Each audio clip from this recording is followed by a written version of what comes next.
Wow. Let me bring my Mr. Gilman. How are you?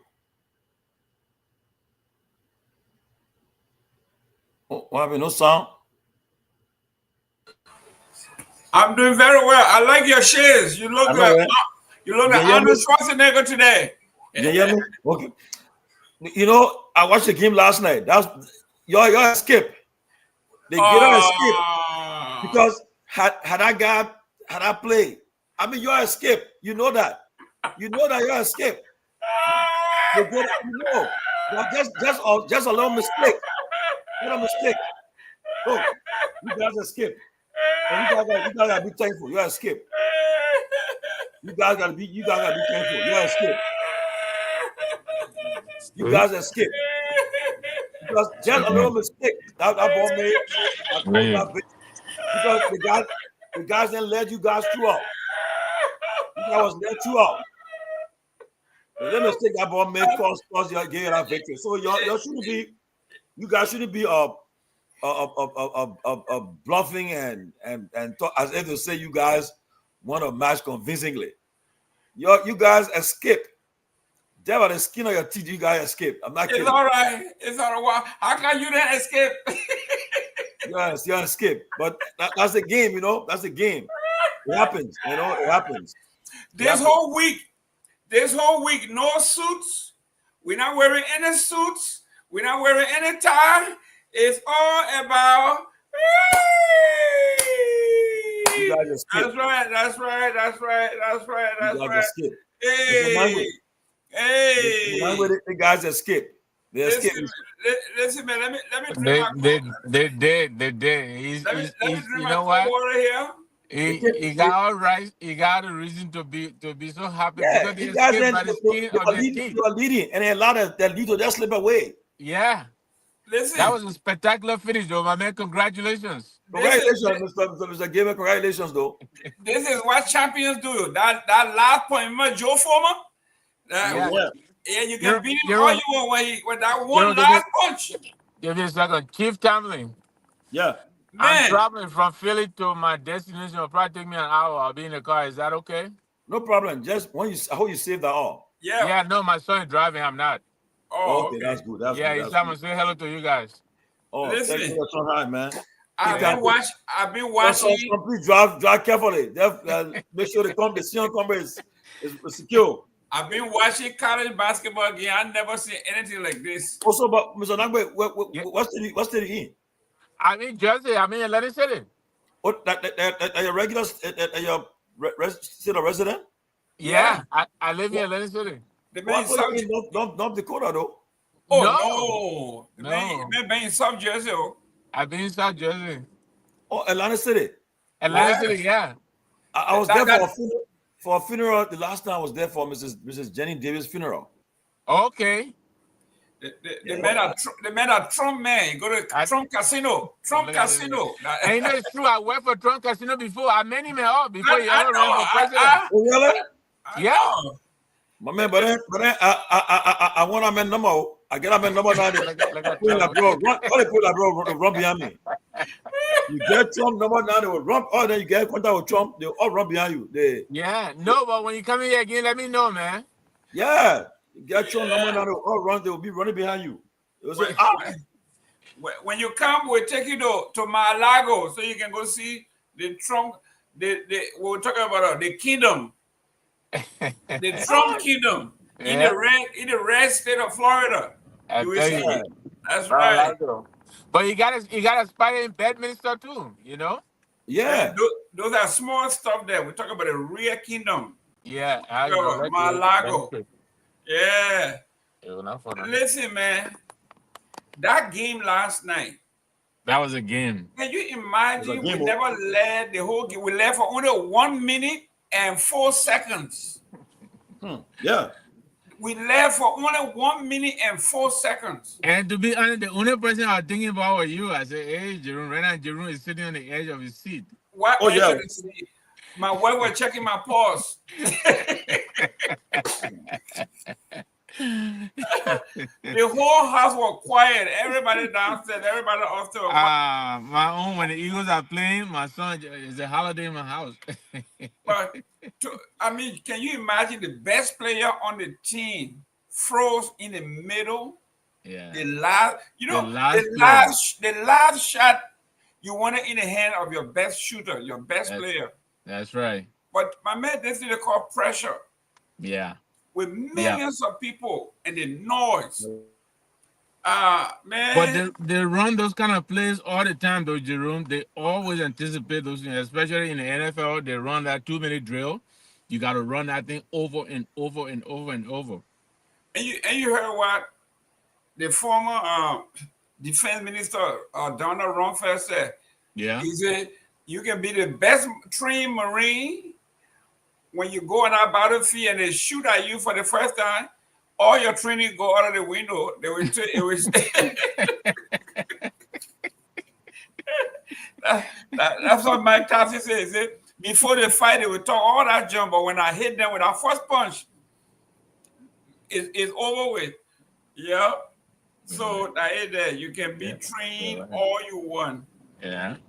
But when our first bullet go off, when you hear that first gun sound, you know. Yeah. Then you go, oh mama. Yeah.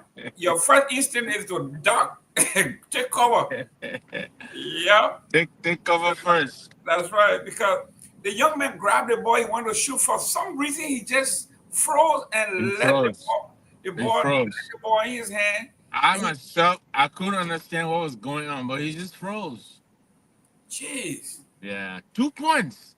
And the best player too. Best player. The guy who brought them all the way through. Yeah. And his name, his last name is Sharp. They call him the sharpshooter. That's the kind of victory that hurts. 2 points. Oh Lord. Yeah. You know, some people say it's hard to sleep the night before, but that one, it travels with you for the rest of your career. Yeah. I mean, you were senior. There's no way to say, let's do it back. It's done.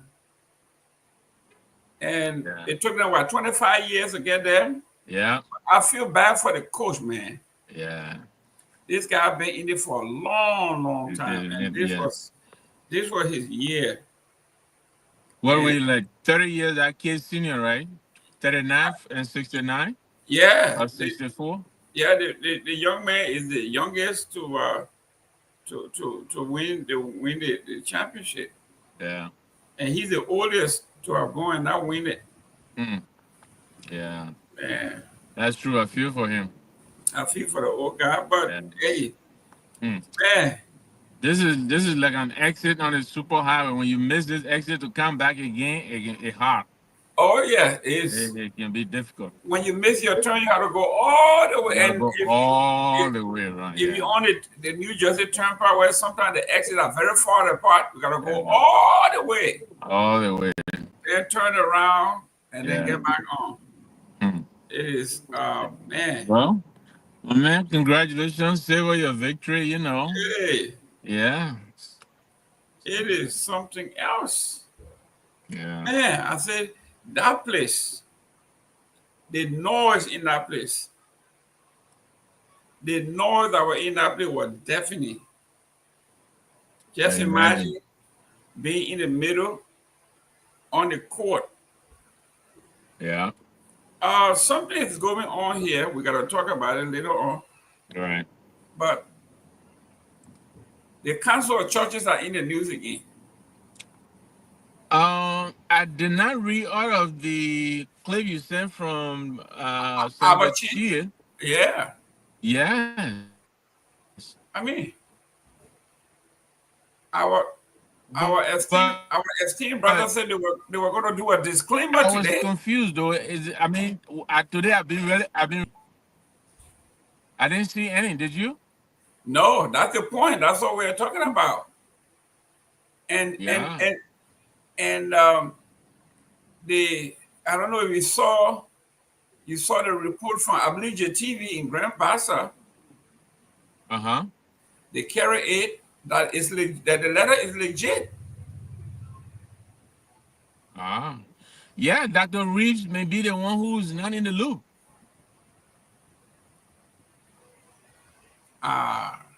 You know, he may not have, but I'll be honest though, the construction on that paper did not, I don't know, it didn't represent the Council of Churches at all to me. Well, because the Council of Churches, I believe the TV is basically a friend of that organization. Okay. To have come out and publish it as a legitimate letter. There's very little they can do. Yeah. Somebody is playing games. Somebody's playing games somewhere. Yeah, and yes, sir, Chief. It's all back to you. Yeah. Before I start, we started. So let me just now. I just got off the phone with the let me call the guy title. Okay. Okay. His title is okay. What is his title? Okay. He is the. Okay. I just got off the phone with the director at the judiciary at the Supreme Court. Mm-hmm. He is the director at the, for the press. I think the press director there, Dario Ambrose Ma. He said at no time the Supreme Court ever said we're giving ruling tomorrow. He said when the Supreme Court want to act, they send out a citation to all the parties, informing them that the Supreme Court will be issuing ruling on a case or hearing on a case. He said, "You don't know where the network got a story from, but at no time the Supreme Court ever said they were giving a ruling in the case, the bail information filed by the Kofa block tomorrow. That's false and misleading." He also said the question should be asked: where did the president and the Supreme Court Chief Justice met? Now, another lie again. He says a lie. At no time the president and the Supreme Court Chief Justice met. All these things he said are all lies, and that people just trying to just cause confusion about the whole thing. So also all this all lies. He just wow. told me. He said all lies. Tomorrow, nobody will be giving ruling on the case tomorrow at the Supreme Court. He said because, and I want to give him credence because when they do this thing, they give citation and it's public. Right. Supreme Court don't operate that way. They give up. They usually give up citation when they're issuing a ruling. He said it's not so. He repeat, at no time the Supreme Court said they were going to give the opinion in the case tomorrow. That's completely that's not true. He also said at no time the President Bouaka or Chief Justice you met. He said wow. all is not true. So that's crazy. But yes, this we discussed this yesterday when we said I used the term the political osmosis. Okay. Right. The news will go where space is available. Whenever the Supreme Court leaves these things vacant and exposed, people will fill in the blank because for the past 2 weeks, everybody has said this Wednesday, they've been saying it, even I and everybody else, and the Supreme Court never came to the air to say, listen, you stop this. Or there is no time set. They didn't say anything until all these rumors now been going around. The Chief Justice, there's other rumors out there that the Chief Justice and her children are leaving to go to Dubai or go somewhere. I mean, the news is all over the place. Liberia, one thing about Liberians, right? And on a serious note, right? I'll be honest with you guys. I was even trying to find out myself, but I'm not seeing no notice in the Supreme Court about this ruling they're giving. I just been hearing it from people, the media been saying it. Yeah. And I'm not seeing those. When the Supreme Court are about to give when they cited the parties, they send it out. But all of a sudden, we say Wednesday. Then another group say the president met with the Chief Justice. The president said, "My game 2 weeks. He want to intervene." All these stuff. Then we hear it. So for me, look, I always do that due diligence. I need to follow up. The minute I saw, I said, let me go, because just now, before the show started, I got a message that says, from somebody, for another a person saying the president asked the Supreme Court to gain to intervene. That's what the guy said. He said, where such a thing can take place? That the president will ask the Supreme Court to wait for me before you make a decision, wait for me before you make a decision. So that's all lies. Wow. So let's repeat. The Supreme Court is not issuing no ruling tomorrow in the case. They never came out with a citation calling the parties to be present for them to issue a ruling. So all that is lie. What I do know, the president will do an interview tomorrow, I think, at our station, 2 FM, with O'Neill Roberts. President Baga will be doing a press conference or having an interview there with him, and the closing argument will be there to cover it. Yeah, I know of that. But the Supreme Court not issuing no ruling tomorrow. Nobody should go there to the Supreme Court, the Temple of Justice, to go say they want to listen to a ruling. It's not going to happen. No case, nothing. Yeah, all lies. But Mr. George, do you blame the public? What taking the Supreme Court this long? Okay, that is the question. But again, it is within their right to determine when they want to come up with a ruling. I mean, they're not. The thing is that the country is on pause. The country is on hold, because right now, everybody, if you notice what happening to, we saw another stuff that came out and said the Supreme Court recognizing and Richard Kuhn, they're sending him for a case, calling speaker. All of that's also lies. We understand, but why the Supreme Court is taking this long for something that, according to them, is a close case? I think it's a landmark case. This case will go to case study. Will be tomorrow history when people are doing certain landmark case come about. They will say the case for Natif Kofa and others versus Richard Kuhn and others. It will be considered as a case study. So since it's going to be a monumental decision, they should just take all year. I agree with you, Mr. I agree. I think it's difficult to understand, but one would imagine they're doing all their research, trying to cover all the bases, I guess. But that's true. It's taking too long. I didn't expect, because they're providing better information. I mean, it's not like they're delivering a new ruling or anything like that, right? They're just clarifying their previous ruling. Yep. That's how I understand it. Wow. Yes. I mean, we are talking about knowledgeable people. We are talking about the best of the brightest of our nation. They understand the Constitution back and forth. They have done case study from J.J. Robert up to now. But when it comes to this particular one, they came up with an ambiguous decision that was interpreter missed, whether right or wrong, by the justice minister, and they came back and grilled these people in the chamber of the Supreme Court, and everybody saw where they were heading, and then all of a sudden everything goes blank, dark, and tomorrow you will see there will be. Either today or tomorrow, you will see people at the airport sticking out the airport to see whether the Chief Justice and her children are getting out or gone out of the country. Yeah, because these are all the rumors. And when you if you are a father in a home and something happens and there was a wrong done, and you don't come out, the kids will continue to fight. Right. You come out there and say, listen, this is not how it's supposed to be done. This is not the rules of the house. We have never done this before, and you know what the rules are.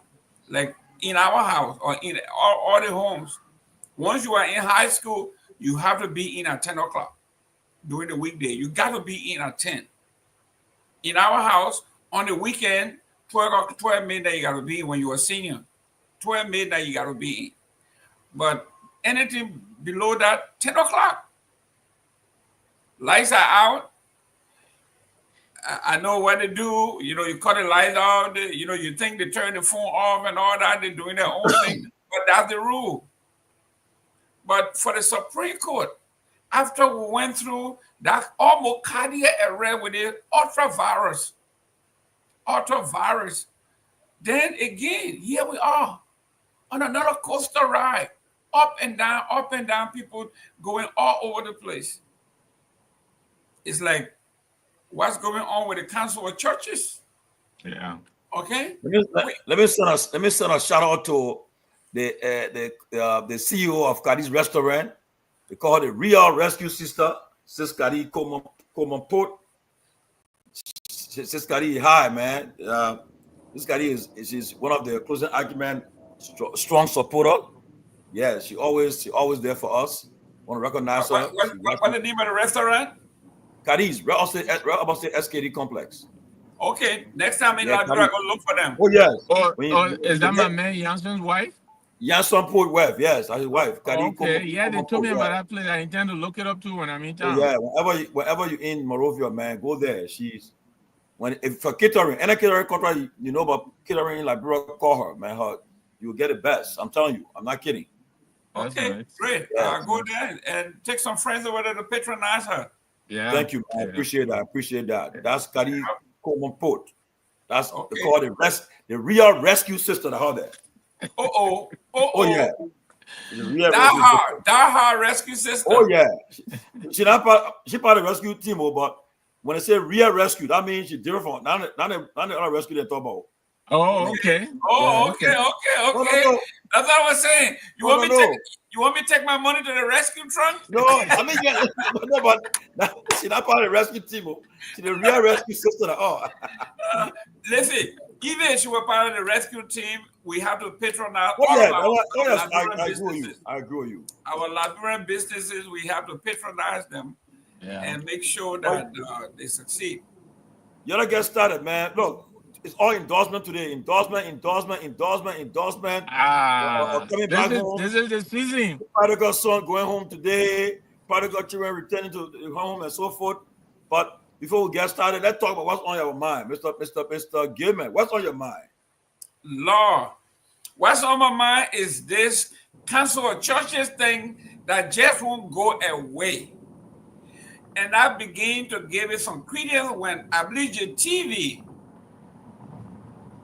and consultancy took it as the headline today that the Council of Churches and the Islamic Council jointly recognized. I mean, this is on the. I sent it to everybody. It's the headline. Liberia TV, the home of our brother, Dr. Reeves.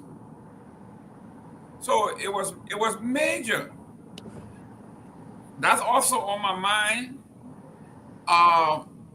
The letter from Senator Chi, his response to the Liberia publication is also on my mind.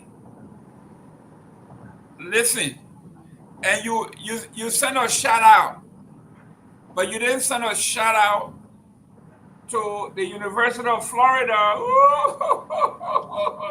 Sidiki, when you want to go to graduate school, come on to the University of Florida. We are champions, baby. So go get us. That's right. So, ladies and gentlemen, those are the things that are actually on my mind.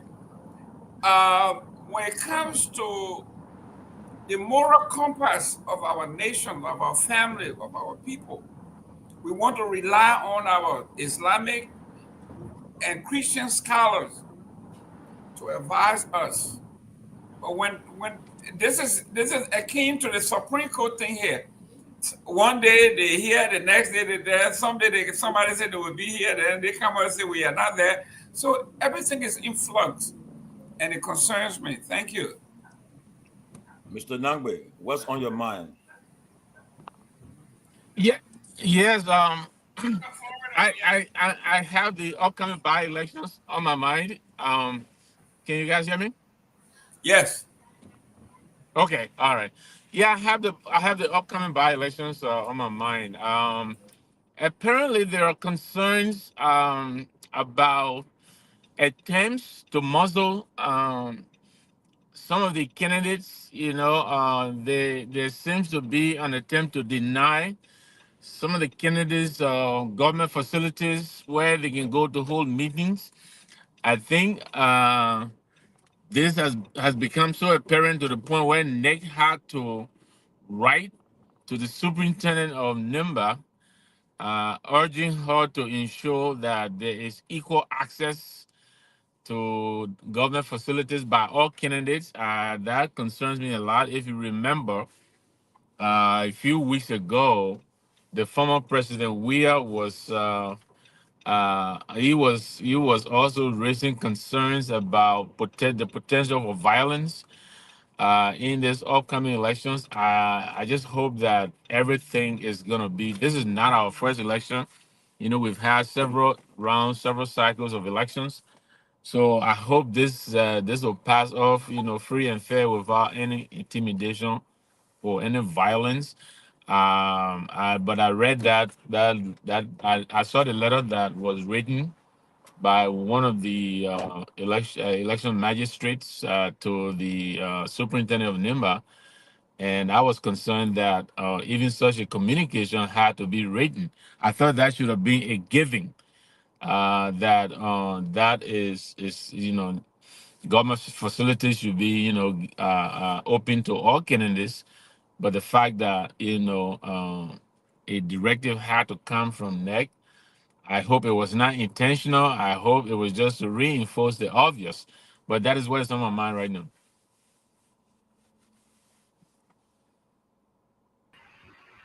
What's on your mind? Yeah, good evening, everybody. So, yes, today's a great day. We we had a great program today. Uh, Tar returned back to the ANC, the representative of District Number 9 in Nimba County, and other new, faces that we saw today joining the ANC. And so, just before I came on the show, I saw the news on Spoon page that the Supreme Court uh, had postponed the ruling for tomorrow to 2 weeks later because of the president intervention. That he was going to talk to the two parties, and I hope that information is not true. That is very very sad. The Supreme Court should not be listening to the president. The president had all the time to intervene in this matter, but he didn't. So now they are coming up with a ruling. I don't think it's fair to tell the Supreme Court to wait, until after 2 weeks before they come up with a ruling. Yeah, but looking forward to a great show, and also, uh, yes, I think that's the two things that I'm already talking about the program today. So thank you.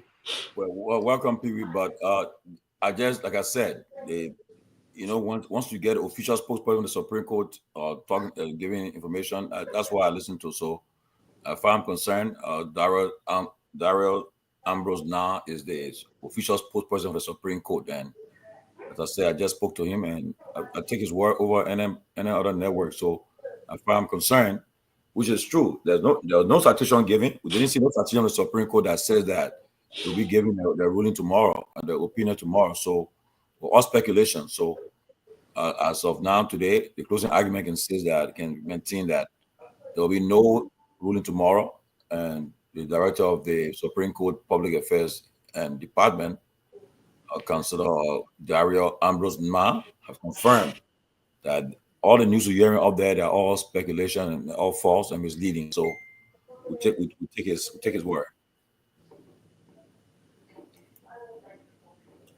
But Pewee, what's on your Yeah. mind? Oh, thank you. Yeah, the court, the issue of the court is actually deeply concerning. That should be something that should be on everybody's mind. But I believe again, and that's why yesterday I say if it is true that they're coming up with Wednesday's issue, because if what Mr. Darius Ambrose is saying is anything to go by, if the Supreme Court did not send out citation, then where did the news come from? That everyone is saying, and we all even jumped into it yesterday to say it's coming up on Wednesday. So we have serious information problem in Liberia. And that's one of the reasons why, and again, we behave as though it's a kind of illiterate society, right? And it's wrong for even the intellectual class to be sending things out. We all should be guilty of that. If the Supreme Court did not come out with basically an citation telling us that they're going to do this, and then we all ran with it, it's quite unfortunate. So I think we need to measure the process of how we intend to disseminate the information and how we absorb information, if you will. But if the court didn't say, because what I saw basically today from what someone was trying to circulate from Spoon, I knew it was a total nonsense, if you will. It's no time the court will allow the president to determine how the court operate. That's totally, and we shouldn't fall for those things. You don't have to be a partisan or in opposition. We shouldn't fall for this kind of a thing. It's nothing whatsoever possible that the court will allow herself the court will allow the president to usurp her function as the court. That's totally, and for me, I'm not going to go into that. Guy, I know that is business and it's totally out of order. But one thing I will frown on the court today and ask the court to do, if the court cannot do for us, is the process about moving to seeing the court behave. Because listen, when there's pressing national issues, very delicate national issues, we expect the court to come out expeditiously and to handle this problem. And that's where my problem is with the court. If the court dragging or slow walking this process to exacerbate the chaos in the country, or is the court inclined to, or is the court being arm twisted?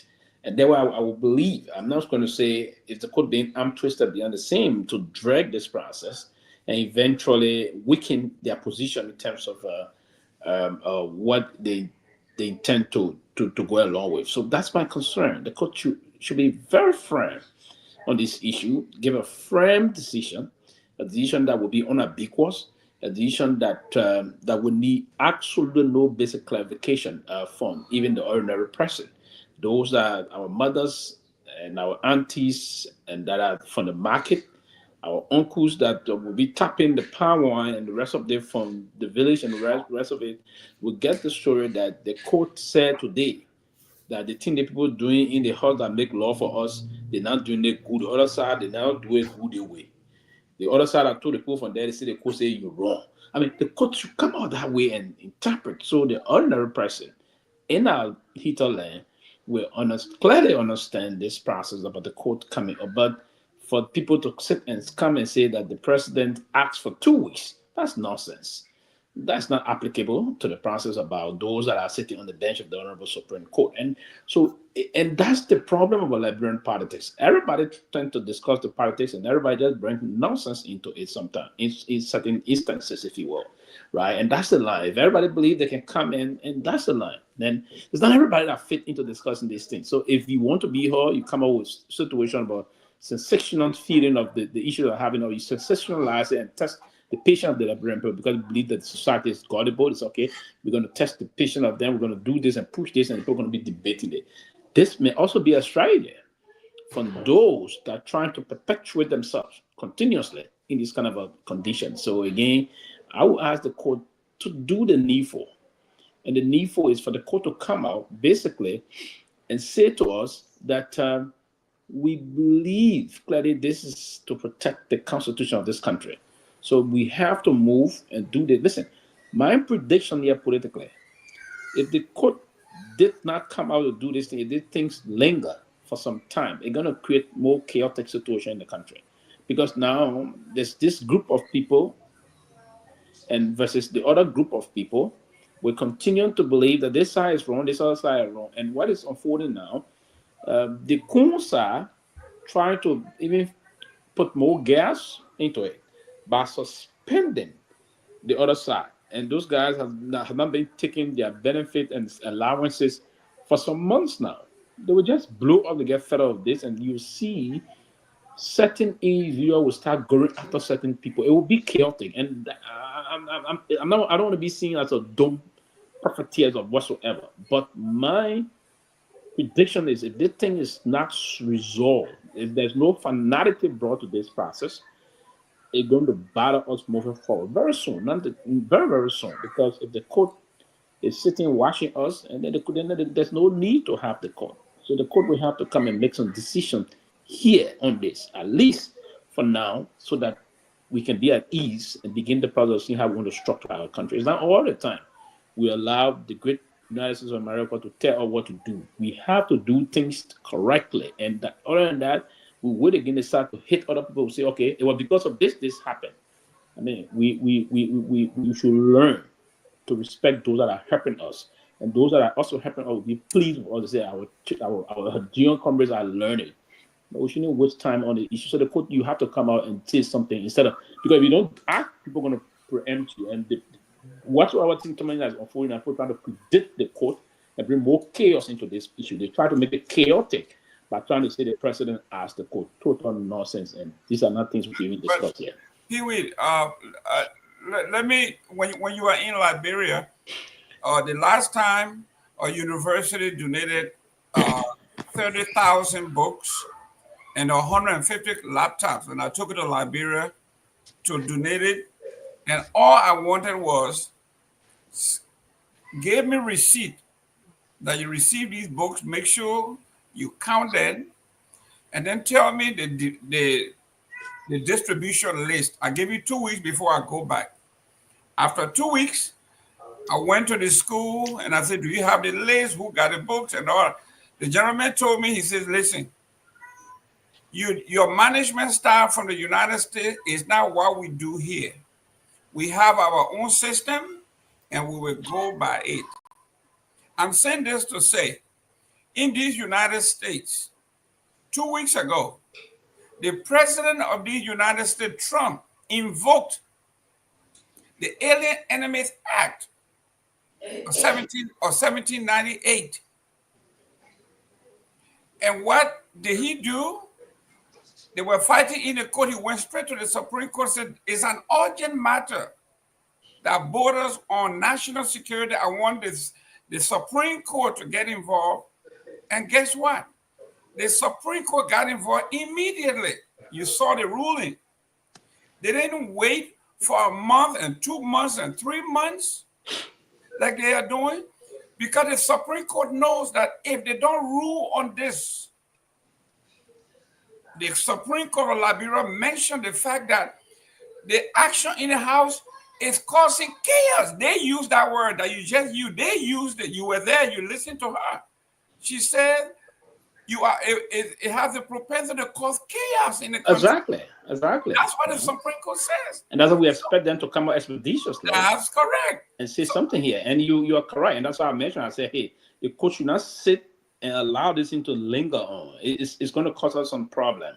You need to come out and take some decision here. And everybody, listen, the history we learn from the progressive, and now we, the neo-progressive, trying to propagate, is that everybody would never be pleased with the court.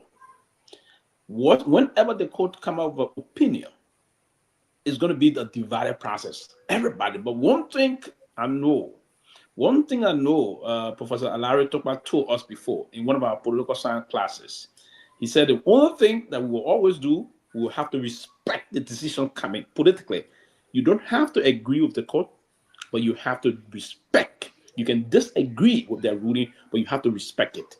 So I think it is honorable for the Honorable Supreme Court to come up now and just be clear to us and say, this is what we believe is the issue on this particular matter about the removal of, if you go into article 33 or the 8, this all the kind of thing here. We don't want to listen to that. I want to listen to the court, because none of our opinion matters moving forward. None, including the current, the speaker proper that we believe, Kofa, and the renegade or the renegade speaker Kung, who believe. So the process for us, it works because it's divided now. Other people think this man is the speaker, other people think the other person is this, the person is.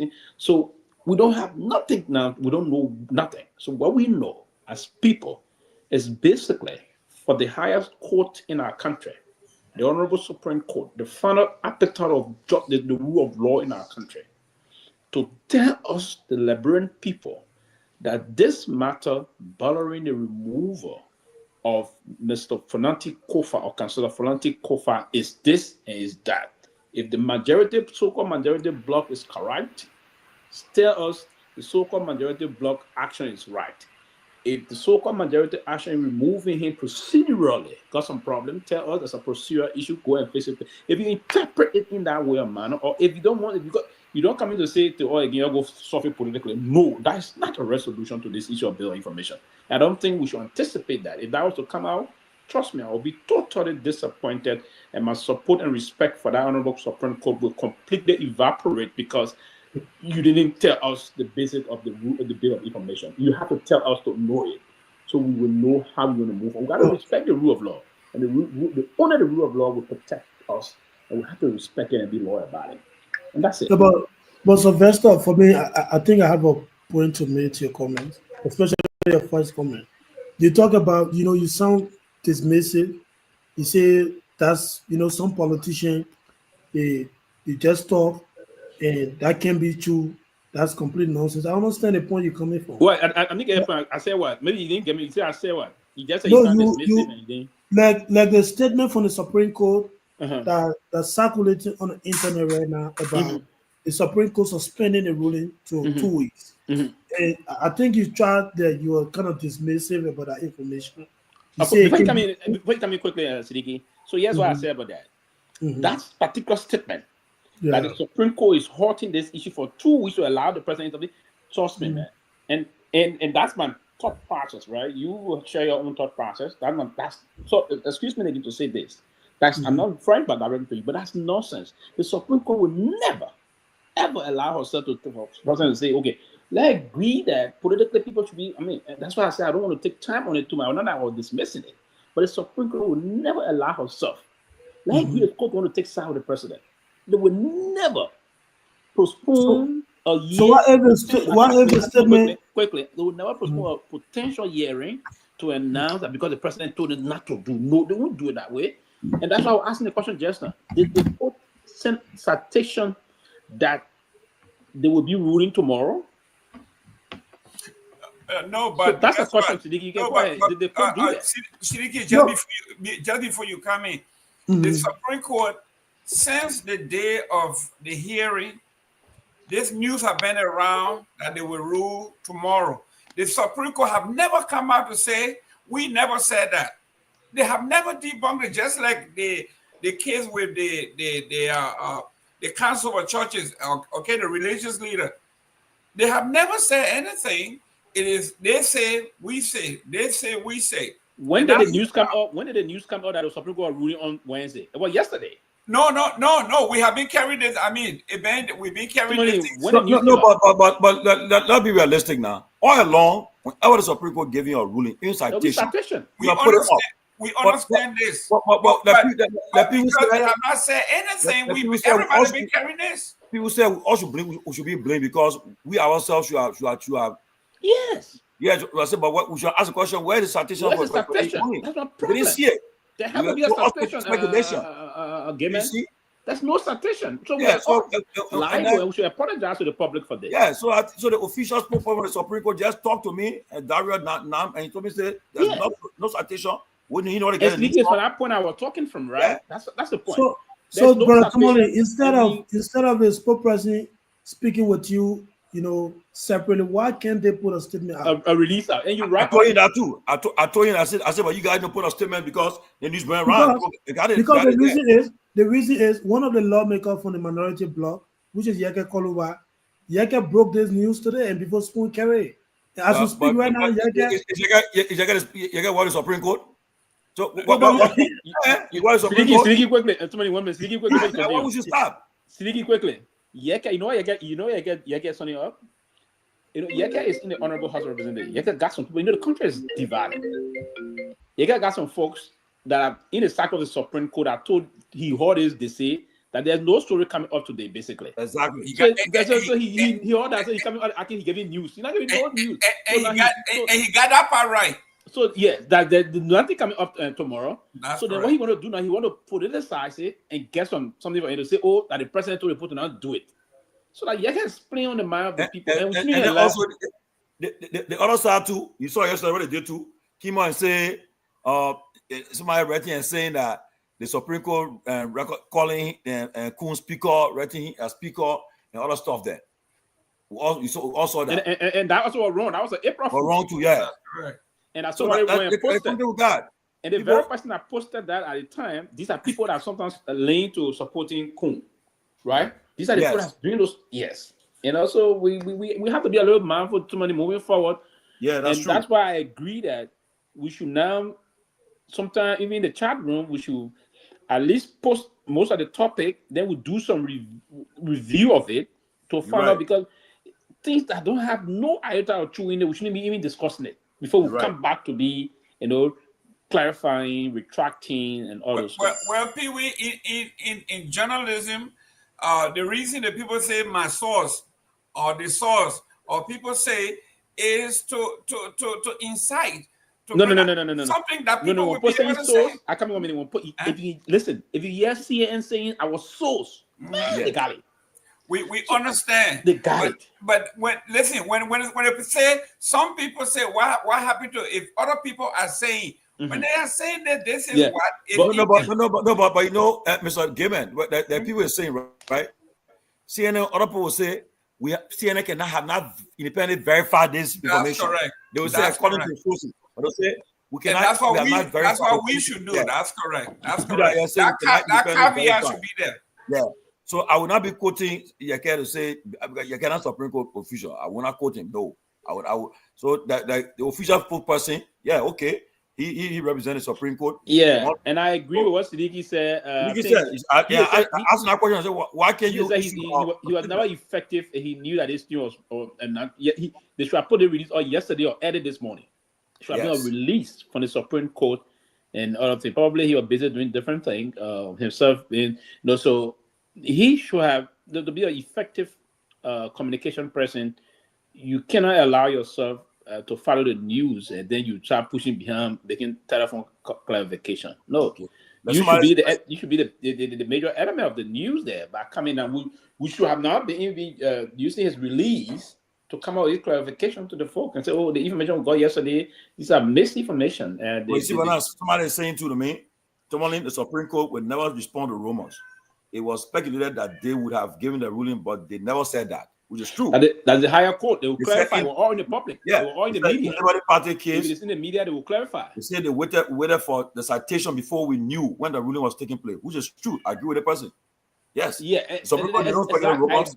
I agree in part with the person about waiting for the citation, but I also agree and disagree with the person that if there's disinformation, we have to come and clarify the issue of disinformation surrounding this process. Because it was a widespread. It was not only it was posted on major news outlets. They don't respond to rumors. So people they won't respond to rumors because be frank, where we get there from? That is the issue of statement. And so we just start speculating and say, okay, the people got to get it in by now. Why do you think certain other information, in the new communication era we live, they got a lot of this information? Why do you think people come and make clarification about certain information circulating? It's not physically, just especially when it relates to national security issue like this one. Because the Supreme Court said this thing has the propensity to cause chaos. That's not Peewee's word. That's not my word. That is the court of the Supreme Court Chief Justice. He said this is chaos. It can cause chaos. Yeah, my concern. I'm a little concerned, and that the court is slow walking this process. That's my fear. That's why I'm a little concerned about, and I'm getting worried. I don't want to move to accuse, but I'm getting worried that the court will have to slow walk this issue. What's the rationale beyond slow walking said process that is trying to cause some problem in the country? That's heavily dividing the country. Charles Taylor said something during the election. He said, when they asked him, he said, well, Aaron Andrew would need the angels of God. Yeah. No. He didn't say he would need an angel. He said anything happened to the 1997 election. He said even the angel in heaven would not protect him. We're not protecting him. Yeah, that's what he would need an angel. He said even the angel will not protect him. We're not protecting him. He said we are watching with an eye of an eagle and listening with an ear of an elephant. And people, they all know the Supreme Court came out with their first opinion, but it was vague. Yeah, people making their own interpretation. Then the dean of the Supreme Court bar, who is the Justice Minister, he want to work and just gave one interpretation. Yeah. But right, they should reprimand him for seriously. misleading. Mr. Nambe, what's your view about the injured second protect you? What the meaning of that? I'm sorry, tell me to come back again. What do you when somebody say the injured in heaven because the injured should protect or the injured second protect you? It mean you can even go under the rock. We'll get you. But I have to agree with Jerome and Sylvester. I think the longer that the court takes, to clarify this thing, I think the higher the chance of interference. I mean, yes, they are the Honorable Supreme Court.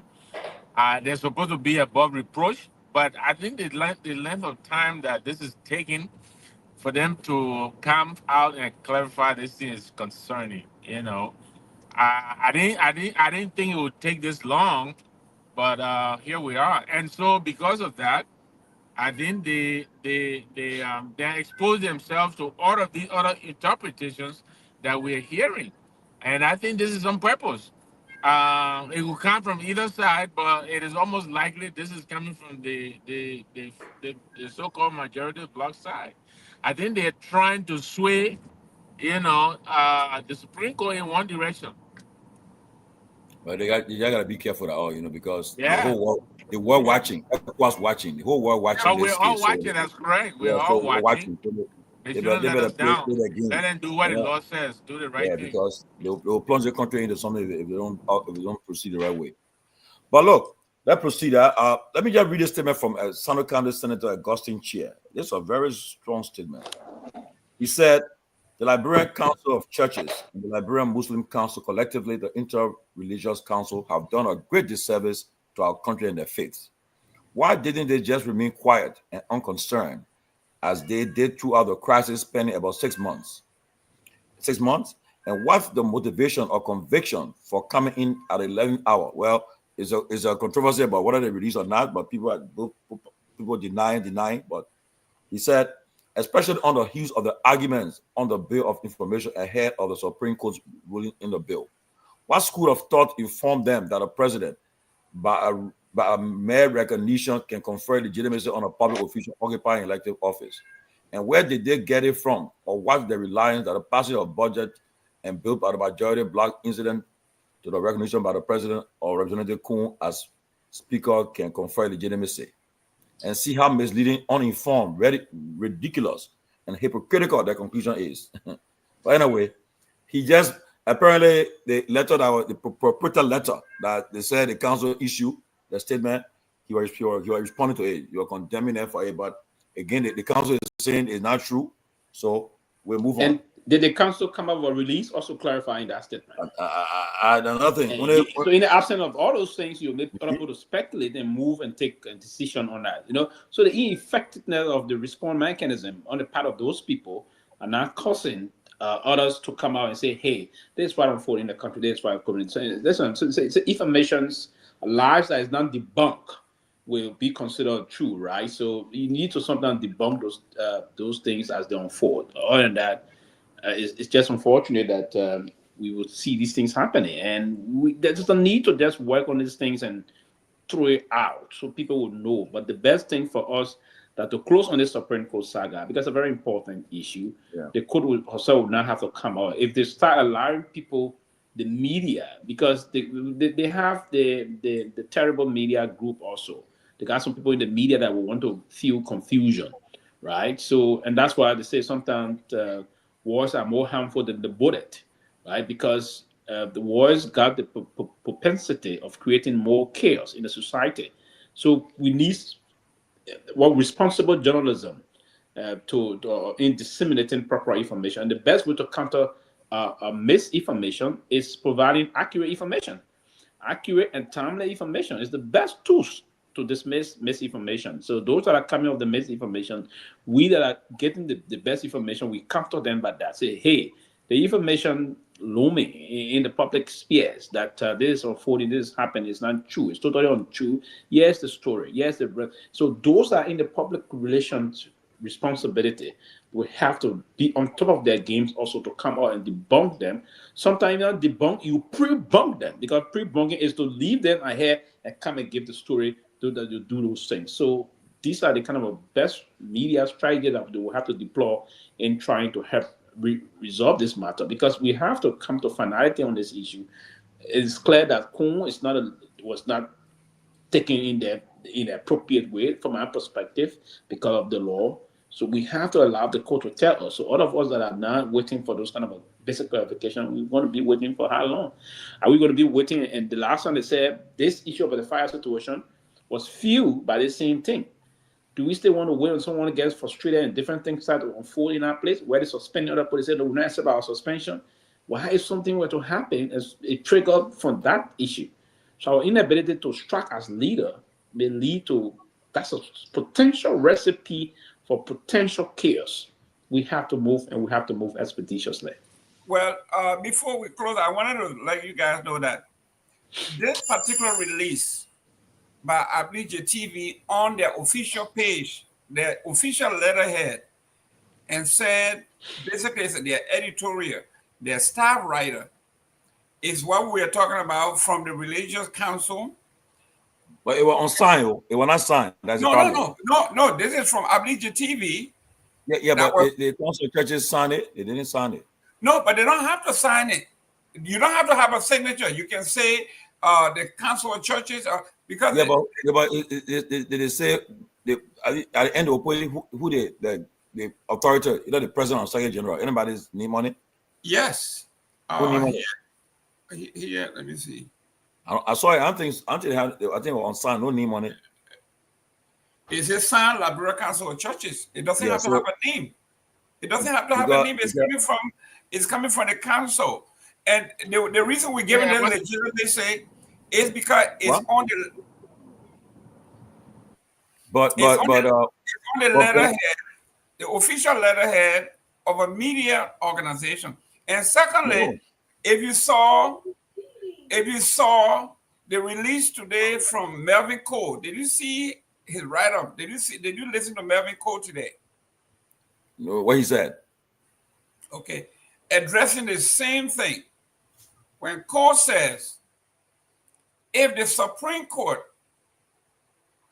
does contrary to what the law says, and he went on, I'm going to find the article and send it to you. But go ahead. I was saying that, because I think Reverend Peabody called the council president yesterday, and he dismissed it and said it was lies. So, but he said they were going to do a release today. Exactly. But, so we haven't seen a release yet. But that's my. I seen it was saying now. You see, these people, we leave this thing open and they create speculation, and that's what happens now. I don't think it's so people can speculate. I don't believe people are speculating because you leave it open. And this is a very serious problem. Imagine the Liberian Council of Churches and what Bishop Reeves told Tomalin yesterday. Said to that Peabody in the clarification. It is now clear that we have some would-be counterproductive elements within the camp of within the institution, if you will. So these are the people, because the election is coming up. These are the folks that came out with that statement. And these are the folks that are taking side with the other side. So the best way to handle this and the effective way to handle this is to come out as the institution, the Liberia Council of Churches, with an immediate release, first and foremost condemning the action on the part of the disgruntled and unscrupulous members of the institution. That would be, if I was cabinet, that would be it. These are disgruntled and unscrupulous elements that are trying to undermine the intent of the Liberian Council of Churches. And then you come out categorically and deny them and disassociate yourself from the release they put out, and said the Liberian Council of Churches remain neutral as always, and we look forward to the Honorable Supreme Court to come over expeditious issue on this issue to bring this matter to closure. That should have been the very short release they should have put out. And now, Cyril Dopoh is saying that the Kenya release. She's trying to send it to me. So let's see. Oh, okay. If the Kenya, that's what I said. I said they should have. And they send a release today. Let's see. And then, but what we need to do, too many also, we need to, and that's why we all, and I will have to talk to Dr. Peabody also on this issue, because we all have to make that support towards that. Our guy that's getting the information, we need to do more to empower him to get more. So he has to be very proactive too on the social media to get all the information as they unfold. Because the good thing for us, they are now 4 hours ahead of us. So when the information is on here, he sends the information to whosoever is you, or he, or whosoever, or then we share in the chat room. So we have basic information to money. Let's do it. So we'll have understanding all the information that will come in the country. So we should not be carrying fake news from all of fake media institutions. That's true. You're right. I agree 100%. Let's start that way. He said, post something in the chat room, like we all got to find ways to do that. So to empower those guys, so they will do things in that effective way. That would be a good thing to do.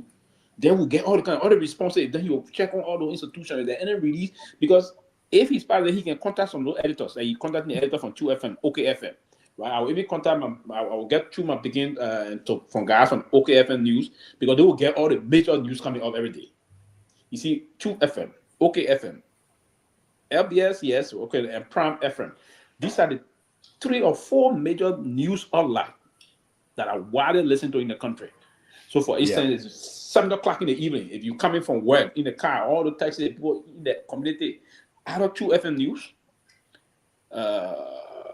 Prime FM News, OKFM News. Yeah. So OKFM News is 6 p.m. in the evening. Now all the radio stations, the radio cars, and the buses in the community will catch OKFM News. Then 7 o'clock they switch to either 2FM or Prime FM and ELBC. Yeah, they will. So we'll get all the news. So if there's any release for any of those areas, you'll see the video. Liberia Council of Justice put a release. I don't know. Back in the days, man, I always knew. And ELBC will give the 12 o'clock news headlines. Then the 2 o'clock, that the major news, 2 o'clock. Yeah. When Aaron Colley giving that news, Yeah. Clement, Charles Conroy. Yeah, giving that news. Then 7 o'clock they give this. Then they give the 4 p.m. 5-minute news. Then they give the major news 7 o'clock. Yes. Then if you owe enough to watch TV, when you have the Alvin Fix and Tommy Reigns, so give that 8 p.m. major news. Man. But all these. I mean, how did you do it? Give the news then at 2 o'clock the major news headline, the major news, 7 o'clock major news, then 12 o'clock, 4 o'clock. 5 minutes of news headlines. But. Man, I don't know. We pray one day we'll come back to that point. And the only news outlet that did after the war now was Star Radio. Oh yeah, Star Radio was very effective. ELCN was good too. Oh, ELCN, the LCN. Yeah, my man Ledger will be there. Ledger Wood, you had, and even Kiss FM. Kiss FM was good. They had a lot of great reporters. Kiss FM was LCN, the Liberia Communication Network. They charged a lot of money into it. Oh yeah, they had all the best journalists. You had the time John Colley, Jose Wivowikpa there, all those guys. The guy that used to have we call Liberia. What is he now? What's it? We call Liberia on Kiss FM. What his name, man? I forget his name, man. I think he came in the US. What his name? He used to have this Addison. I just forget the other name, but most of the top Liberian journalists, So the news came up, but for now, the news stayed good. But these are the angle of the news. Now you have the OKFM News, 2FM News, Prime FM News, ELBC, and other things. The reason why ELBC been losing a lot of audience thing, it's been already politicized, right? Because many people in the opposition camp don't really take their news there because, and again, we have someone that is very polarizing, that is the head of the institution. Okay, now you see, the thing now. Okay, somebody sounded one. You see. The Liberian Council of Churches has strongly rejected a viral social media statement. Exactly. Falsely claiming that it, along with the National Muslim Council and the Interreligious Council of Liberia, had concluded a mediation process favoring majority Black Speaker Richard Nangwe Koon over Mbato's House Speaker, Councillor J. Fonati Kofa. The statement dated April 7 alleged that the religious body had issued findings endorsing Koon's speakership. A further claim that the executive branch dealing with Koon, particularly his stewardship of the 2025 national budget and recognition by President Joseph Nyeman Boyka, amounted to tacit approval of its leadership. But in a swift and firm rebuttal on Tuesday, April 8th, LCC Secretary General Reverend Christopher Toh dismissed the statement as entirely false and misleading. We are still in the mediation process and have not concluded anything, Reverend Toh told the Liberian the agency he quoted. He stressed that the religious institutions involved are awaiting the final ruling of the Supreme Court on the matter, expected on Wednesday. Now, you see, April 9th, everybody was confused still. Reverend Toh described the statement as a deliberate representation of the LCC position, warning that such force who undermine public trust and integrity of the ongoing institute mediation. This is true, yeah. So now they are. So well carved press release. That's how it should be, right? Yeah. The fact that you disassociate yourself with that now, you Sarah, thank you. Sarah always on top of her game. When you want, yeah. So Sarah, I mean, Sarah and Patrick Kennedy, you want to get information from them by the minute. They're on top of the game. I give them credit. Patrick Bodo Kennedy and Sarah Dopoh. So where was this released? And our people didn't get it. We didn't get it. I'm usually very, very. Yeah. So you see the point I'm talking about now. Yeah. We should be the journalists on the ground. We have to dig more. No. Yes. You see the guy, one of our man. He there. He stay around. The guy, I think he said he's a bit Veritas. I don't know where Google is now. Who's at I know he will Prime FM now. That people know how to look for news. But Google. Yeah. Well, I would have thought that Dr. Reeves, since Dr. Peabody called him yesterday, you want CC copy us, right? Exactly. But anyway, I think I'm more at ease now. I expected this. I agree with you, or it should have come out a long time. Yeah. I don't know what it caused these days to do a press conference, but I was even looking forward to a press conference. Where they will call, and explain themselves. I can understand the concern that Senator Chia was expressing. I mean, that was our initial reaction until we read that paper yesterday, and then we said, wait a minute, and then Dr. Peabody made that call. So, but I really believe deep down that release did not really represent the Council of Churches. I also, on the other hand, I really think they could have been more vocal on this matter than they have been, and to me that is very concerning. But I guess it speaks to the lack of I don't want to say infighting or consensus on the Council of Churches. They themselves, they're going through their own squabbles. I think there is the discontent that I think is brewing in the council. I don't think they're speaking with a unanimous voice. I could be wrong here, but like you guys are saying, back in the day, I mean, you're talking about Sheikh Kafuma Kone, you're talking about Michael Bacala Francis, George D. Brown, the Council of Churches, when the Council of Churches spoke. Oh, yeah. Yeah, and also they will mediate in a matter like this. I think this is what has not happened. This is where we thought the president would have been helpful. I don't know to what extent he has tried to mediate in this matter behind the scenes, but this matter could have easily been addressed, provided there was some mediation, to find a way out of this. But I honestly have no idea how this is going to come to an end. Even when the Supreme Court comes out with a ruling, I expect the 43, may develop a defensive, offensive posture. But if it will depend on the executive. If they don't see it, if they don't see any support coming from the executive, I think that will cause them to stand down. But if the executive continues to do what they've done, not even tacitly anymore, they have overtly, openly has been supporting this 43. If they continue to do that, then where are we going to go beyond? We can't go anywhere beyond the Supreme Court. Are we going to go to ECOWAS court? I doubt it. No, but I'm sure. I mean, like I told you guys, we got a vice president on record, and the president too. I think they prepared. They're going to enforce. Our constitution is clear. when the Supreme Court interprets the law, the executive enforce. So they will be compelled. All they will need to do, and like they said, when the Supreme Court issue the opinion and whatever they say, they're going to say, well, they will tell the police escort, take it from the man who's not whoever the case, whoever got the escort. If they're against a Kong, they take all the escort from him, and Minister of Finance will give the speaker pay, take it from him, start giving the speaker pay that he's receiving, and all the benefits he getting as speaker, as him calling himself speaker, will take it from him, whatever the case. If they change their position, then everything remains the same. But and like many people are saying, it was the Supreme Court says they will abide by it and call it a day. I've talked to two members of the so-called majority black, and they told me too. They said, wherever the Supreme Court comes with that, they're gonna go back to status quo. Wherever they say that, or they're waiting for the year. So and move the country. The country got to move forward. The majority black basically will accept it only when in their favor. I can tell you that, based on what I have seen.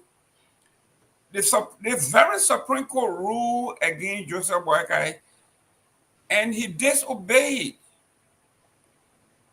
I mean, on several occasions. So what so we are seeing here, in the tenure position case, the Supreme Court ruled, and he circumvented our law because it went against him. Have the Supreme Court ruled in his favor, he would enforce it right away. And the same thing here. The Supreme Court, everybody knew when they wrote that the action of the majority black were ultra virus. If it was the other way around, the executive would have actually enforced that. But instead, the executive came with their own interpretation of what the Supreme Court says, which is also ultra virus because no one can interpret the position or decision or an opinion of the Supreme Court. So this is where we are. Yes, the majority of black will accept it if it's in their favor, based on what we have seen already. So we will see where it goes, but I am very, very much disappointed that the Supreme Court would take this long, like Honorable Chia said.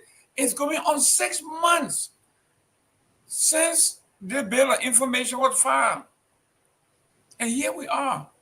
After the hearing, everybody was optimistic because based on the questioning and the transparency of the hearing, everybody said it's a slam dunk, decision will be made tomorrow. And now here we are. Thank you.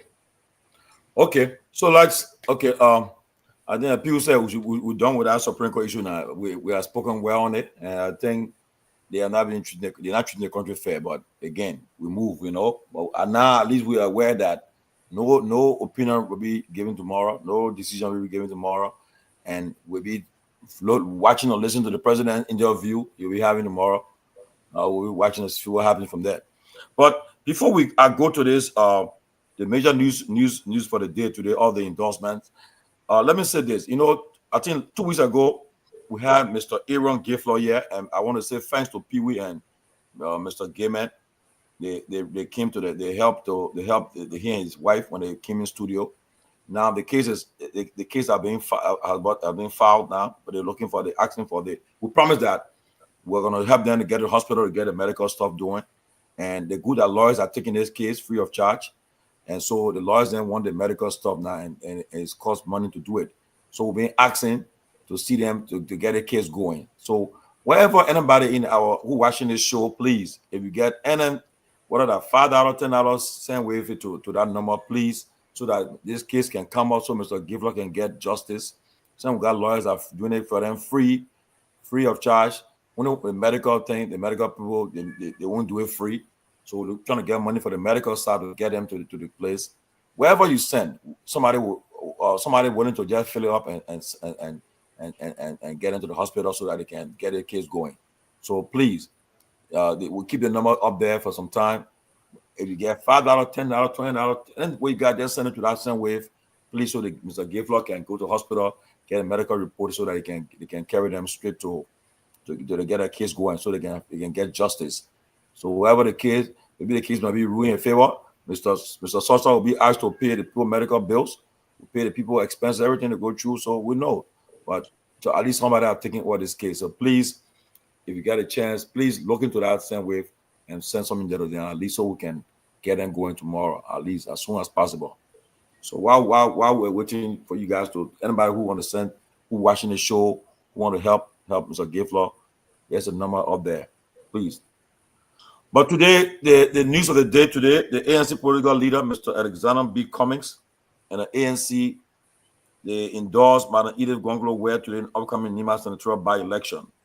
Also today, representative from district, I think district number 7. District 7 or district 9? District 9, eh? Top for 9, right? 9, okay. District 9. Representative Yeah, Top. district 9. Yeah, district 9. He also returned to his party, the ANC. You know, the problem started from during the CPP election between I think Madam Ware was going against President Vice President now, and then the CPP had a problem in Nimba to get that seat going, and then Tao felt that he wasn't treated right, so he left the ANC, and today he decided to go back home, and so forth. You know, and in endorsements, I heard that today Yeke also endorsed Madam Ware too, and also this week another renowned top senator will be for now. This senator coming from the CDC side will be endorsing Koga. I heard this senator and Myean, CDC is not supporting Koga, but a senator from the CDC side will be endorsing Koga. I'm hearing this also in Nimba. So the endorsement, people say the endorsement, whether it mean anything, we don't know. But endorsement in Liberia, endorsement of the kind of this in such an election, it means a lot. Especially the people that are doing the endorsement. Because I heard our guys today asking Mr. Cummings whether the ANC will be involved, and he said they will be involved in the campaign trail. And also, the senator told me too that they'll be going to be the endorsement in Nima, and he'll be involved too. So let's see what happens. But that's politics. So I want to bring it to you guys. You guys can weigh on this, on the ANC endorsement, and Tai Wombe coming back to the ANC. We'll start with Pewee. How much for fun? Sidiki, the CDC first youth chairman of CDC. Thank you. Listen, so I mean, this isn't anticipated when you have major. That's a major by-election because it's the second most populated political terrain in terms of our political demography. If you were to structure it, is the second most populated after most rather. And the reason why this is getting a lot of steam is that the man that is being replaced here was an extraordinary player into the Liberian political process. He did the affairs of how we elected our past 2 presidents, if you will. So it's going to be a very significant process, and that's why the debate for who's going to win there is very, very much paramount. Now, the ANC, again, that's my perspective, and again, the ANC coming to endorse Mr. Madam Ware, rather, it's not a wrong thing to do. It's a political institution. You expect them to do that because I think she may have more or less supported them before or work along with the ANC political institution. But my point, or other political pundit would think that what is the strength of the ANC in Nimba? That's one. What have been the ANC own role in terms of the political contestation that is currently unfolding concern? Now, the past elections, well, the percentage that ANC got in Nimba, what's the base in Nimba County? It should be a little bit concerning, if you will, but it's a good thing to have the institution come out to support and the independent. I think she's an independent candidate in the race, yes, but in these kind of a major political contestations, for instance, we have the newest political party and the most popular political party almost moving just after launching a couple of weeks ago. You see the level of folks that are trooping towards the CMC and the way the CMC is trying to revolutionize the activities of a lot of different issues. So you want to think she, as an independent candidate, get an endorsement from one of Liberia's new political party, in terms of need, but not in terms of performance, it wouldn't worry the other side deeply, right? So, but more or less, you cannot overlook this issue. She been, and I would say this clearly, she's a formidable force in this race, or in this race. Do not have more than one, just one in this race, and then I listen also to, and people sometimes taking very, and the reason why I believe that I taking not too serious often of time is that he's already erratic, right? I listened to him today. He also endorsed. And the reason why you should not overlook all of these things and Taiwan be going back to the ANC, and it's a good thing. I don't know if there was audit brand extended and he's returning home. Probably the ANC is trying now to recalibrate, and any kind of recalibration process, trying to call home all of our major and strategic partisans that left the party. And this is a sign of reconciliation on the part of the ANC. That is commendable. And as of serious political pricing, I would think that if you saw a political party doing those things, and then the only thing I want to see unfold is to see the ANC engage more proactively and try to reawaken all of ourselves across the country and build more steam into them. And I don't know if the political leader is still nursing this presidential ambition, and then that can be push towards those lines. But yes, the ANC is a party new in terms of the nomenclature. It's a face, and it's not new in terms of performance for now. But again, moving up to these things, we should not take lightly the role of this kind of endorsement. And lastly, Yeke also did endorse. I was a little shocked, and that's why I said it last night. Only Yeke can polish his way of acting in the country. He's someone that the Liberian produce law. Certain constituents of our voting population seriously love him, right? He just have to mold his approach and polish himself a little bit more in terms of his approach mechanism instead of doing the thing he does.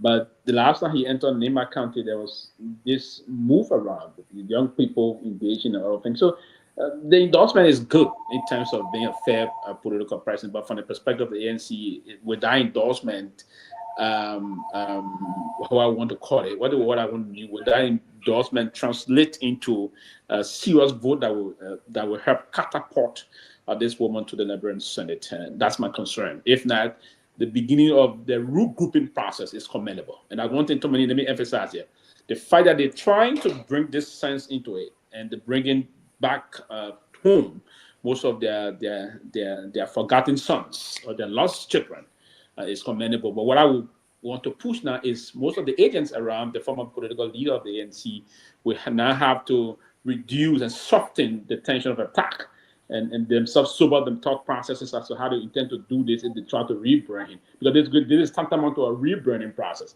With the rebranding process come in a way that everyone come and push the process of because the Liberian political process is open. It's a pluralistic political concept we're in. So pluralism is invited. So invite everybody to their thought process to come on board and things will switch on. Trust me, who knows what's going to happen. But yeah, it's commendable on the part of him going back to his party. I respect that, and I respect to see people coming about and doing the right thing. Our timekeeper said you spoke for 7 minutes, 5 seconds. So 7 minutes? Yeah, 5 seconds. So after I spoke for that 3 minutes, I was talking 3 minutes. No, you spoke. We speak for 2 minutes, but you went above. Okay, then next time I will time myself. Okay, I will make sure I put my timer on. But before I bring this on, let me just give a scenario now. Don't forget now, the last election, Madam Kehleboe Gongloe were endorsed the CDC. She supported the CDC. The CMC political leader, Chairman Musa Belete, you're with the CPP, and Mr. Cummings and the ANC were part of that. Liberia Party were part of that arrangement. So now we see this, but this time around in the by-election, the CMC Mr. Belete party has a different have a candidate, and Mr. Cummings and the ANC they have endorsed Madam Ware. The CDC is standing behind Madam Ware. So people are looking at it from different prism. But Mr. Nagbe, you understand like the Liberian political dynamics. Now, people is saying that the ANC, Mr. Cummings' endorsement, he knew what it would change to vote. But maybe some people disagree that Taiwan is there, and the ANC had a convention in Nima when they were doing the election. and they had a sizable turnout there. And so the ANC, and I'll tell you the truth though, I know when I visited Nima, the ANC they have a presence there. Whether they are maintaining that presence, I don't know since the election. But what's your take with the ANC endorsement and TAR coming back to his party? Yeah, quite frankly, historically, we all know endorsements really they hardly matter much, especially if the endorsements are people who are not directly resident in the locale where the elections are being held.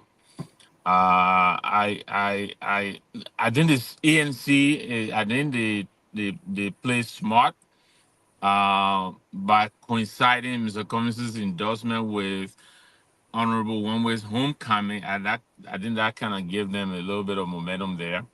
But I agree. I have to agree with Sylvester. I'm not quite sure, how much impact that is going to make for Ms. Gongloe Ware.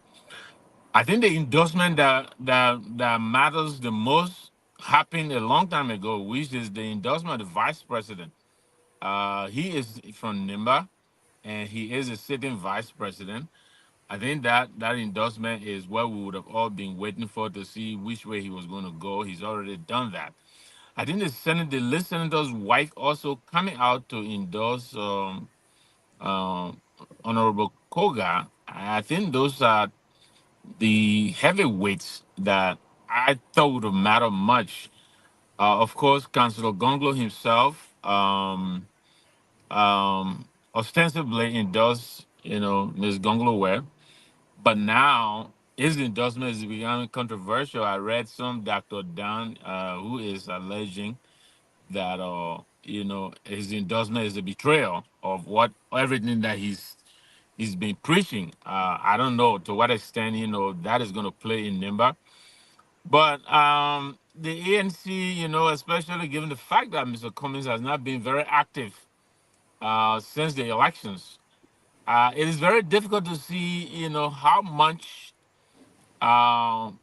weight they're going to throw Ms. Gongloe Ware's way. I'm having difficulties actually appreciating any significant momentum that they're going to bring to our campaign for the reason that I just gave. But I wish Cyrus were here too, or somebody else on Nimba who will help us read the tea leaves. But I'm kind of ambivalent on today's endorsement by the ANC. But again, like I said, Honorable Tai won't be coming back into the fold of the ANC. I'm not sure. Did he also endorse Ms. Ware as well? Of course, yes. Yeah. So that way, that may matter a little bit, but I don't know. Like you clearly said, the last election, Mr. Musa Hassan Ability and Mr. Cummings were both, one and the same. And now that they are both, going against each other, I think that is also going to affect the ANC's contribution to Madam Ware Gongloe. However, for whatever it's worth, it's an endorsement. Mr. Cummings is a leader of a major political party. And so I will congratulate Ms. Gongloe Ware for securing that endorsement. And let's see. I'm sure there's many more endorsements coming, as you indicated, Tomalin. But I'm not too excited or too. I'm not too excited about endorsements, especially endorsements that come from outside of, the election area. But before Mr. Giver comes, endorsement. The reality is about, first of all, let not forget, Taiwan is the district represents that where Ms. Gongloe where that where she's from, that district 9. Now, moreover, too, the issue is about the Mana and the Geo belt. So, and there are more Geo people running in the election as compared to Mana people, though. So that gives Mrs. Gongloe the edge. Yes. Now, again, if the ANC put their full weight behind her, and with resources and everything, whatever the case, it may help her because she's already. The thing about him is Gongloe is well known in Nimba. She's a former superintendent there, so she's a household name. Okay, but then again, with this, like you're gonna see who are the surrogates, who's gonna be on the campaign trail because I know in America, that for instance, come next year November, if Trump popularity and dips, I can dare you, Trump. No Republican want Trump on to go campaign with them. You know, they were distant from him.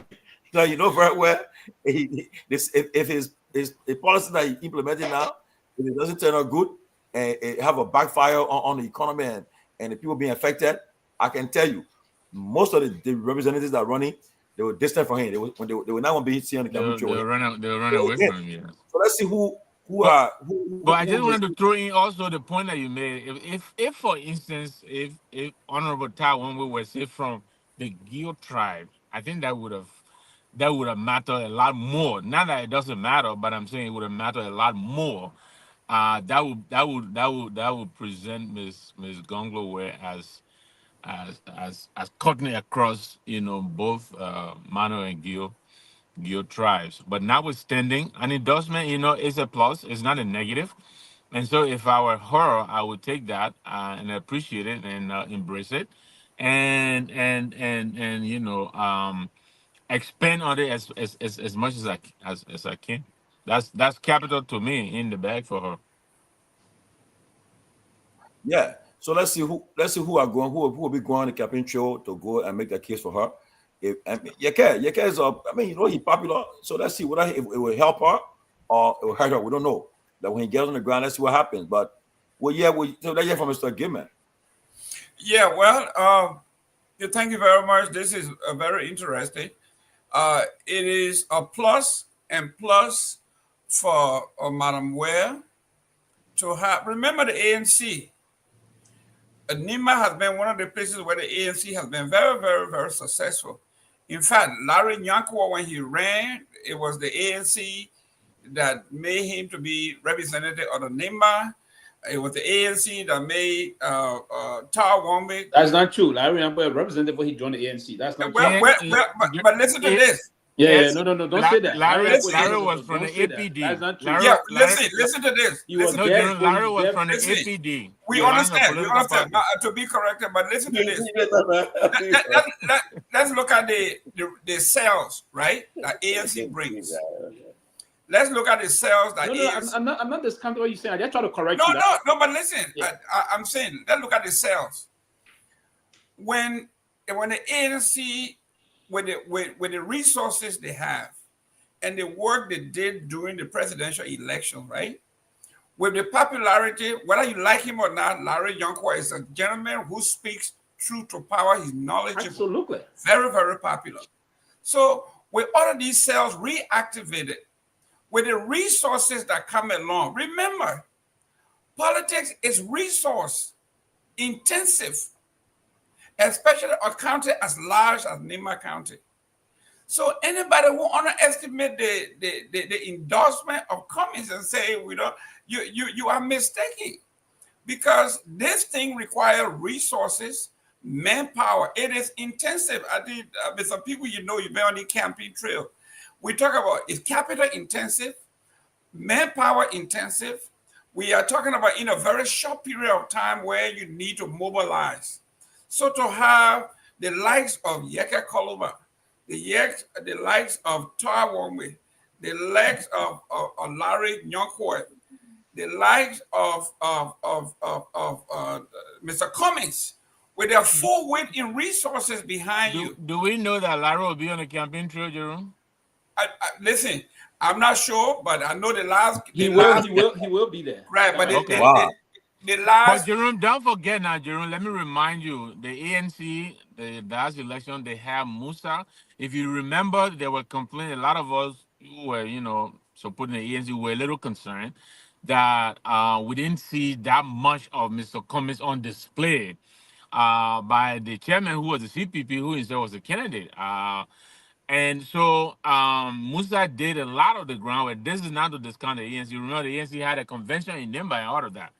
So I do understand, and I'm sure Silike will speak to this, that the ANC does have a commendable following, but you cannot discount the fact that they had Musa on their side at the time, but he is no longer going to be with them, and I think that is a factor. They still have Musa. They and Musa still together. Musa Are is they? still, yes, Musa is still, remember. But Musa has a candidate in the race now. But this is what we are talking about. We'll say ABK, right? You remember I used that term. Anybody but Koga. Okay? So if Musa Ability and his political party are able to take a substantial amount of people from Koga and either win, Musa wins, Komi wins, everybody wins, because we are all saying anybody but Koga. The intent is not to take substantial amount. The intent is to win the elections. That's it. Yeah, that's the intent. So whatever it is, that anything but Koga, anybody who is on the other side, they are all on the same team, regardless of whether the ANC or whatever. As long as you are not on Koga's side, you are working together. So some may say, Mr. Blair has a seat. Somebody is warming his seat, okay? If either wins, it will diminish who Koga is for 2029. And guess what? It may be time for someone like Blair to slide in with the resources and the support that is coming his way from Edith, from everybody else. So yes, Cummings' endorsement means a whole lot. That's more hand on deck, and that's what we are talking about. They will reactivate those cells, whether a 1%. Just imagine, or those who say Cummings is a 1%, right? A 1% of 300,000 voters in Nima County. That's a huge number. And if you can reactivate those cells to totally support Madam Ware, I'm telling you, it will be a major hit to Koga, and I don't think he can recover. Okay, let me go to Ahmed Fofana. But before I bring him in, look, how to call it? The Nima election is special. Chief, can you come in middle your? Yeah. Nima election is very special, and everybody's eyes on that election. And then I think the candidates have been doing their groundwork a lot, working in the county and so forth. Make no mistake, the candidates have been they're getting the support from the various supporters, and wherever the case. Just imagine all the candidates have people in America in the diaspora that will be going to Liberia next week and week before election to go and reinforce the candidates. So, but let me bring somebody who have been in election business, a veteran in elections. He had won election before. You're instrumental in the CDC winning 2017. And, they were in the room and playing all the planning. And they know he's been all throughout the country. He understands Nima politics too, and so forth. I hear from Ahmed Fofana. And Fofana had lost some too, so he knows. Of course, but thank you, gentlemen and ladies and any. Tomalin, the by-elections coming up in Nima could gradually become a missed opportunity for the opposition. Oftentimes after elections like these, we have always had a chance where some kind of election emerged where the opposition then use it as a means of setting a referendum on the ruling party. I was hoping, or what we have pushed behind the scene, was that the opposition would have operated as a unit, and so that they could use that election as a basis of determining or spotlight on the ruling party. Because one, it was their seat, through one of its affiliate, Allah. Two, is the second largest voting bloc in the country. So I thought that members of the opposition would have taken leadership, emerged with a single candidate, put all the resources. Now, what happens in that case is that they win even if they lose, because at that point they form relationship, they form trust, they form coordination, they set the pace as to how to approach the government going forward to 2029, because everybody seems to agree that unless there be a united opposition, there is a difficult path in defeating the really established come 2029. That's one. Two, you also want to send a caveat and put a break on Jeremiah Coon, who now wants to emerge as the godfather and potentially the next candidate on the United Party seat.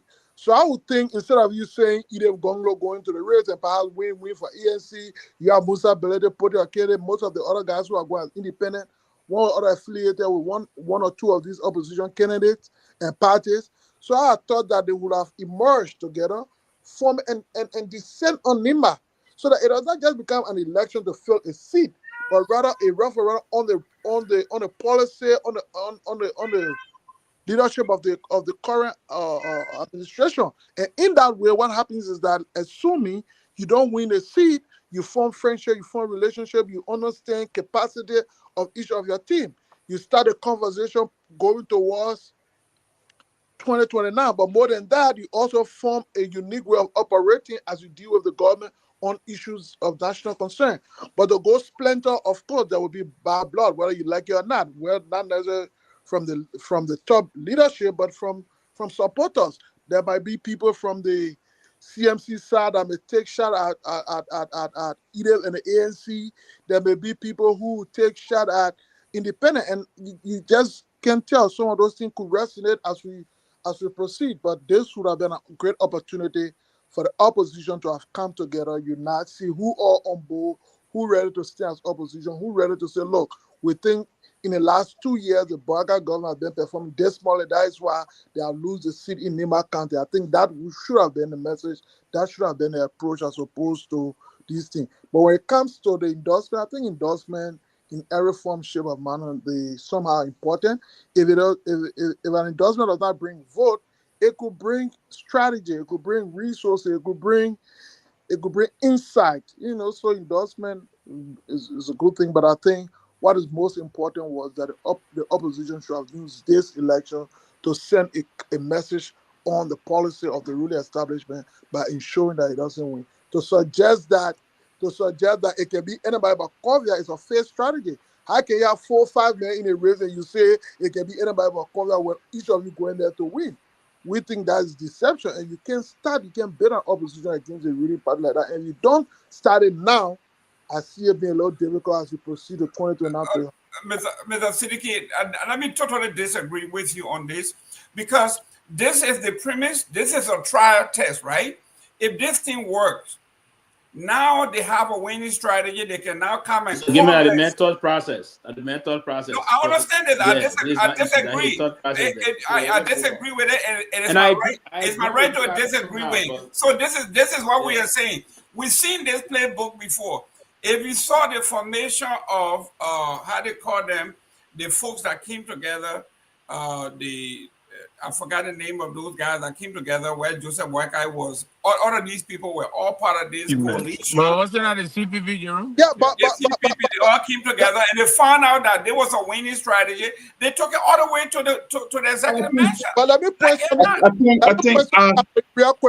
something out real quick. Since Tomalin were referencing the pattern of winning elections, now this has been a pattern that has been established. For example, in 2005, when Madam Sally won the election, she lost her city, Magibi, the Sosa Jala seat. The opposition came together. They came together and established a pattern for them to work together. The issue of Darrell Dillon winning Monserrato County. He was able to do so because the opposition came together to send a message on the CDC. So it is also when they went to Lofa on the Jala seat, the opposition felt that they needed to unite to fight the CDC there to send a message. I'm saying that party has proven to be a workable approach as opposed to going separately in Nima, but then saying that it can be anybody but Koga. How can it be anybody but Koga, but you have more than 4 or 5 persons in a race? How possible that matter? Let's bring other guys in. Okay, we want to welcome Peabody and Robert. Siddiqui has not spoken. So other Siddiqui, Peabody, then Robert. Robert, let me congratulate you on your promotion at your job. Congratulations, the closing argument. We are proud of you, and we pray that wish you best wishes, and we no doubt know that you will justify the confidence reposing you by. Siddiqui, what badge you got on your shirt there? But- Robert, it's no I doubt. want before you go, what you got on your shirt there, sir? What is that? Whatever. But let's Siddiqui weigh in, then Peabody, then Robert. Siddiqui weigh in. Siggy already ended his No, thought. let me conclude. Let me conclude. That's Siddiqui. Siddiqui finish. Oh, Let me Finish. conclude. So I'm saying the by-elections in Nema County would have been or should be an opportunity for the opposition to force a merger, to send a message, not necessarily only to win a seat, but to also serve as a rebel on the policy of the ruling establishment for the past 2 years. We think it's significant so that we carry the narrative as saying they lost the election because poor policy, bad governance. We think that's the best way to establish that through an election. And so we think it's time for any of the opposition to play leadership as opposed to them going there. So, for example, you see Musa Beledi on the campaign trail. Probably you see Comey on the other side. You see on the other side. They all merging in Nema County. I don't think it's a good picture that we want to send, and I don't think we are able to send it. So that's my input in that whole Nema thing. That the opposition unite and carry up perhaps a single candidate.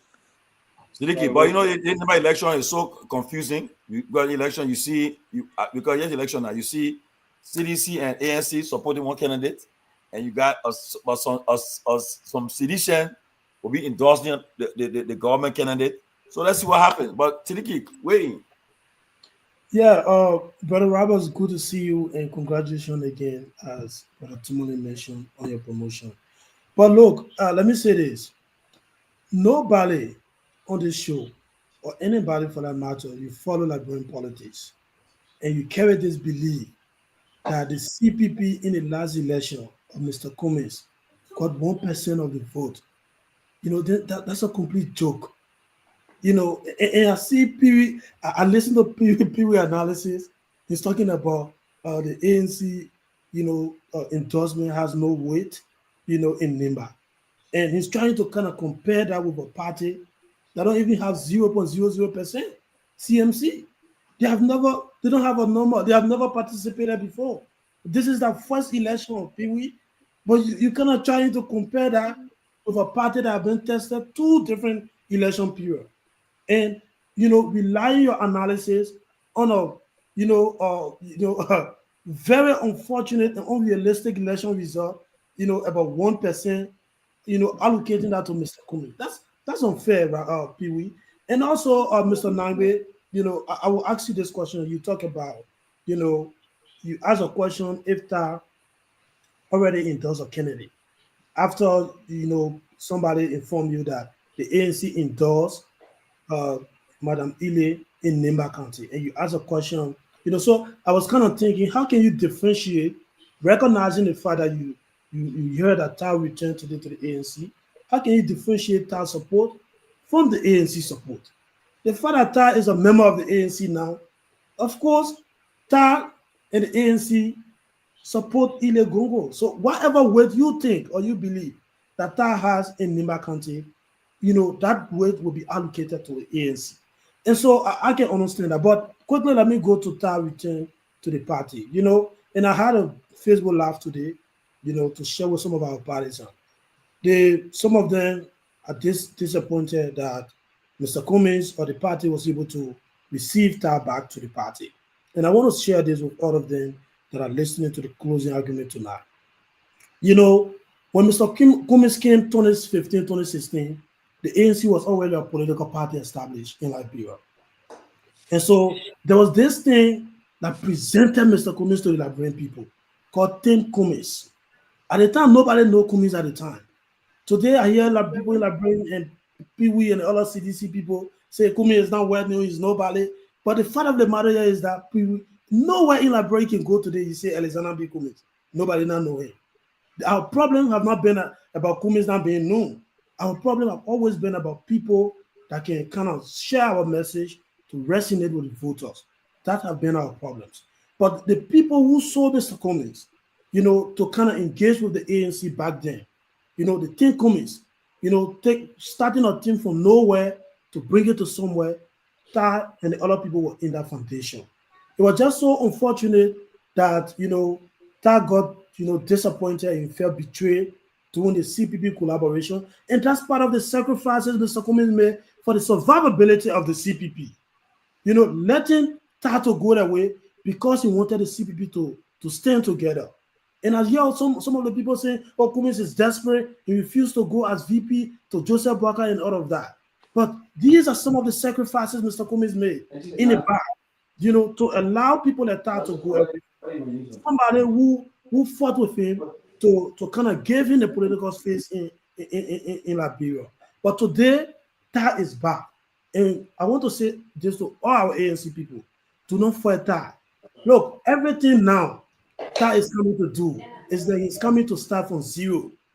Because practically, we are completely down. And I listen to Mr. Nangbe, you're right. The ANC have been down, we have been silent. You know, and people ask, is the ANC still available and all of that? So people can be asking those kind of questions on the media and tag and still say, you know what, I'm going back there. That's a matter we should embrace.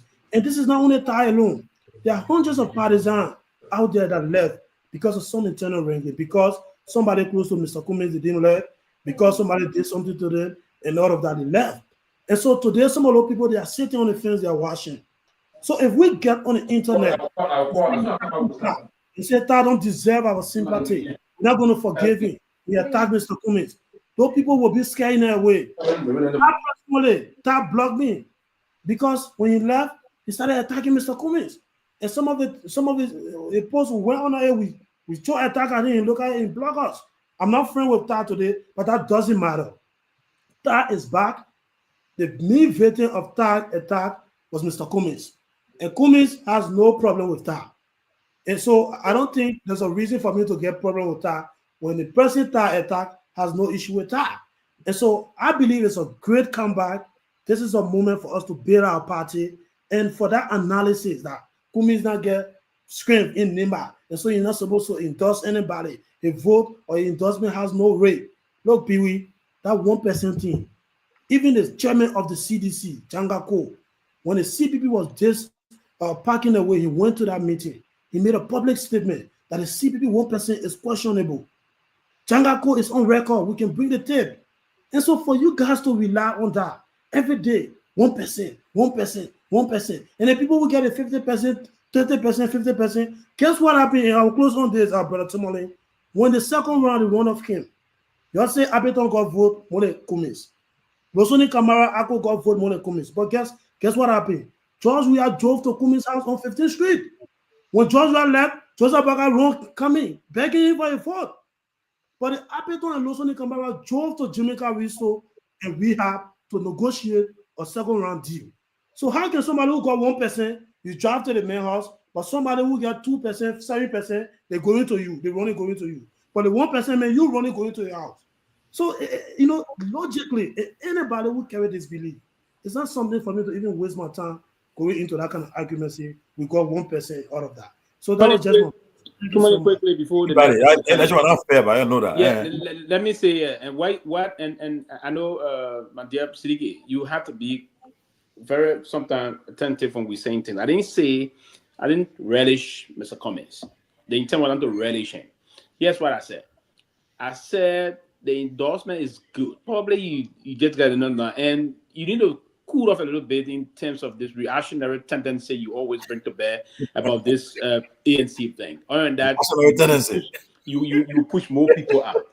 I said that it's a good thing for endorsement quickly, but I don't want to. I want to see the person that didn't perform. Party didn't perform well in it. But if that endorsement would translate into, I'm using word. If that endorsement would translate into, I was not trying to relish or condemn him categorically. No. But you're praising your CMC. You said your CMC. You're praising. Oh yeah. But before the next one coming. Yes, why? Let me say this. I'm not inclined to believe that Cummings is a serious Malian Liberian politician that should be respected. And I do respect him, but I will go to the main issue. The meat of the issue here is the strategy around Cummings, the surrogates, his protege. We have to do the needful, and you have not yet learned to start implementing the needful. You'll get there. It's that they agree that I said this. Leave that. I said, Pewee, what is it that we can do to change this 1%? What is it we can do to do this? Stop doing those things. No, You are we not very get important. 1%. One We minute, not get you are 1%. very important. Sorry, Gabe. We not You get have to 1%. deploy the proper thing. Go ahead. I just want to say that I was not relishing the man. I was just referencing the result of the elections. But I accept your feedback, Pewee, but Yeah. you want me to agree with you that we got 1%. We didn't get 1%. That means said it. That's not fair. Well, Okay. around maybe that round and said it. Okay, but let me say this though. There's a parable that folks say that when you climbing the tree, don't forget about those who you left down there. Because when you're coming down, when you fall down, you're gonna meet up with the same people when you're coming down, some kind of way. I think what was Todd when he was going on all the insults on Facebook about the ANC and Mr. Cummings and all of that? What was he thinking? You know, is he coming back now to hide on the ANC as a shield and act like he's going to be involved in the party and do that? I think the timing was wrong, and I don't think, you know, I see the new while a lot of people from the ANC are not happy because this was the guy in the middle of their struggle who was on Facebook condemning them and writing all kinds of nonsense about the party. Now you're coming back now, I want to be part, and she just gather and welcome me and put the hand around you. I think this is dangerous for the party. I'm not an ANC member, but I think it's dangerous for the party. It's not a good thing because these kind of people then would dump you again when you're struggling. I don't think it's a good thing to give him that kind of welcoming in that kind of way today. I think it was an error. But let me say this: I think I agree with my man Hamid. Because we got two city key. I didn't know. I agree with Hamid. Ahmed. Hamid on. ANC. Don't talk about. Yeah, I agree with Hamid on that. I think the election should have been a form of the opposition coming together and try the first test on the current leadership. You know, supporting one candidate. This would have been the formation of a political party coming together. I think they should have come together and just send one candidate. For what I see in Nima, there are a lot of candidates. I think this election may even boils down to a second round for what I'm looking at. But I think I agree with Hamed that I suppose it's a majority. Huh? So second round video, one voting win. Oh, one vote. Okay. So, vote, but yeah. you know, but it's going to be a challenge there. But I think the opposition should have started today, and let's see. This should have just been a little test for them. You know, let's come. You know, see how we can hold together because it's already proven that if you guys hold together, you can do great thing. And Siddiqui made the analysis of Dillon and others who won because of the opposition. I think this is something that they should have just try, you know, because at the end you guys gonna come together. But if the other person going right, the other person going left, the other person going up, the other person coming down, I think it rather shows that we don't have an opposition at this point in the country. We don't have an opposition at this point. But I think with what Tao Wombe come to the party, I think ANC should have not even politicized that today because he would leave us dumb the same way when I think he's an opportunist, as I would think. I'll stop right there. Anyway, politics. I'm sorry, go ahead. Your homecoming, they get prodigal people and all, you know, even the UP citizens, everybody got a prodigal people, you know. When those citizens went around and say that prodigal son are coming back. but anyway, though, people, I agree with you about that. On a serious note, opposition unity should be, but Nima election is a special election, you know. But one thing I can tell you guys before Robert comes in, you will not see Joe we are in Nima campaigning. You will not see Cummings Nima campaigning. That you will not see. And like even you and I know, I even told the vice president that say, stay. If I were you, stay above the election. But he said you'll be involved. But let's see what happens. But I know the ANC will send a surrogate. CC will send a surrogate. But I don't think you'll see the leaders of the CSC and ANC involved in the election. Well, Robert, Wayne. Thank you, man. It's great to be back on. Fascinating conversation yesterday, by the way. But I think even though I hate to do it, I love Doc. I love Dr. Peabody. He's one of my favorite on this show. Sylvester is the progressive, neo-progressive, and I respect him tremendously. And of course, Hamed is my brother. But I've got to disagree with you guys. I think I have a different opinion on this. And it's three things. One, I want to categorically say that Sylvester, I think, and I don't think this is coming from a disrespectful place or from a bad place, but to insinuate that Cummings is not a serious politician or one that should be taken seriously, I think that raises question about the decision. If you would say that, it raises questions about the decision of your current political leader in Musa Ability, who have been with the unserious in court, on court, political figure for the period of time that he stayed with the Cummings. And I doubt, just knowing representability, I doubt that he would have associated or invested the time, the resources, just being with Alice Cummings if he had any doubt that Cummings had the charisma, the leadership ability to be a great president or leader of Liberia.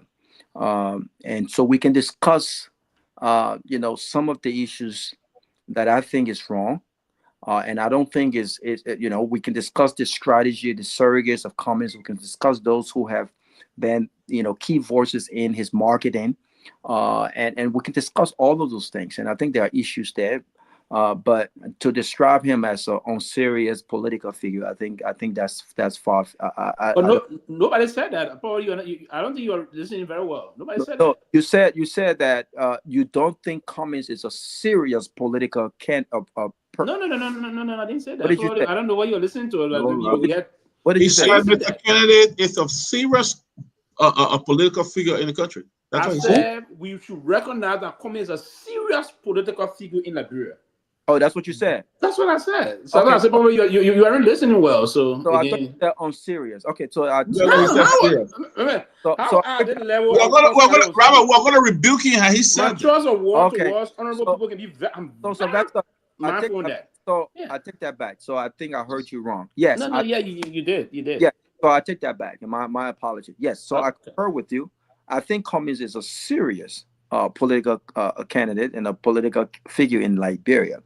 I think there are many reasons why Cummings, have been unable to resonate with voters, and I think it has more to do with the voting population, and it also has to do with some of his opposition, some of the candidates that he had been able to he's contested against. George Weah, of course, Joseph Boakai, and things like that. That's one. So I agree with that. Secondly, I think that what Todd Wombe did today, and I don't agree with some of his actions in expressing his frustration and his disagreement with the ANC decision to join the CPP. But I think he has some valid points. One, which was, how do you sell the message of change? And remember the infamous quote of Alice Cummings, doing the same thing over and over and somehow expecting a different results. I think the ANC decision on one part to join a bunch of status quo, the same politicians that he said Liberians should not continue to go with because they will get the same result, I think contradicted in many instances his decision to join the ANC. So when you put that in perspective, I think Todd Wombe was right. It makes the conversation, it convolutes the conversation. It makes the conversation more difficult on the change message. And many people ran with that. Well, how can Cummings, including me, how can Cummings talk about change? How can he talk about doing the same thing over and over and somehow expecting the same result? But yet and still, he decided to join the same folks that have been considered part of the problem. How do you explain that? So I think he had a valid point. Now, I would have gone about it a different way. Also, remember, Thai Wangbe ascended to the House of Representatives without the ANC, without the CDC, without any major machinery party behind him. He ran and contested in Nima County, right, as an independent. So I don't think this is a guy who, you know, that you can say, well, this is a greedy politician, right? He was in it for himself. Because if he was in it for himself, not only would he have bashed Cummings, not only would he have attacked Cummings and ANC, he would have joined a political party where he felt as though he could have benefited personally. He did not do that. He ran the first time, it didn't work. He went back as an independent. He ran a very successful campaign, and he won the campaign without the ANC. Having said that, this is the most unpopular time to join the ANC. Thai Wangbe stands zero benefit from joining the ANC at this moment, especially when people have said, especially the results from the last election. Look at it however you want to look at it, right? But for a man who won against the backs of the ANC, he won as an independent. He's a representative for 6 years. What interest, what personal interest does he gain from joining the ANC at this moment? He would have been better off by joining the CMC because the CMC has more momentum right now. He could have been better at joining the CDC, right? Because the CDC is still a very popular party. He could have been better joining the advocacy group, STAND. Because again, they have all of these scenarios. He said, you know what? I started this institution with Alice Cummings, and irrespective of my disagreements in the past, I'm willing to put that behind me to join the party. And I thought that was commendable. He stands nothing to gain. So we may not agree with the fact that at the time when Alice Cummings needed him, he wasn't there. But you also have to put in perspective his fundamental disagreement with Alice Cummings and the message of change at the time he joined the CMC. I will close on this note. It's about time as a country, Tomalin. Look, I don't fancy all of this opposition, collaboration for political gains. If the CDC was in power, the United Party, the CMC, and the other folks would not be aligning with the CDC on what basis? On the basis of the fact that they're incumbent, or on the basis of principles and policies. We should be aligning based on policies, not based on political targets. If we continue this mindset that we need to come together only to go after those who are currently in power, and not because we agree or our philosophy and our core values align, we will continue this issue of Liberia. The ANC made that mistake. The Unity Party came together with ANC, and all the other political parties came together. But guess what? Fundamentally, policy, philosophy, core values, they did not align. They only came together because they wanted to get rid of George Weah and the CDC. So we need to stop that. Either we form 2 or 3 major political parties that can be formed based on core values and policies, like the CMC and other parties that are coming on. We can't continue this collaboration only because now, we want to go against the Unity Party. No. So I don't agree with that. If they need to separate themselves, if the ANC needs to make that endorsement because based on core values, if the CDC needs to make that endorsement based on core values, so be it. If the Unity Party wins the election because they have the resources and because they're in power, so be it. But we cannot continue this collaboration only because we want to send a message to the incumbent. It has to be based on core values, it has to be based on policy, and it has to have the interests of our country at heart, not personal or gains. And I'll stop there. Robert, I may say this, right? I agree with you in certain parts, but our politics have not reached that level. I'll tell you the truth. Our politics have not reached that level you are preaching right now. For the fact that besides Charles Taylor, having no party that have won election alone in Liberia. And again, people are not even saying now, pundits are saying that They said right now the CDC and UP they should go against them. So the CMC, the Liberty Party, ANC, or a new party, people believe that they may come together. Who knows? They may come together to challenge the two parties that have dominated the political scene for the last 18 plus 20 years. So I agree. We should be our policy should be based on core values, but it will not reach that level yet. Honestly, all the things people can say the campaigning for, the campaign say, but when they take office, it's different. They don't follow their own party agenda, their own party, their manifesto. They don't follow it. When they get to power, everything different, everything changed. So I agree with you 100%. But wherever the level, Tomalin, yeah. I mean, I think fundamentally there are core values already exist among these parties because, for example, since the past 2 years, ANC has issued many different positions on the government, one of which fundamentally among the ways to say that the government is proceeding wrongly. So it is with the CDC and so, of course, with Mustability. Now, let's look at Koga. Koga is a candidate of the Rooted Establishment, one of the figures who was involved in the issue of the speaker removal, fundamentally referred to as the issue of rule of law. So how then do you not go unite against a candidate who is a symbol that violates the rule of law? Is that not something fundamental? Is that not something of value, of importance? Are we saying, I'm coming. The ruling party is carrying Koga. Koga is a figure. He was one of those persons who championed that cause. He goes from being a representative to become a senator.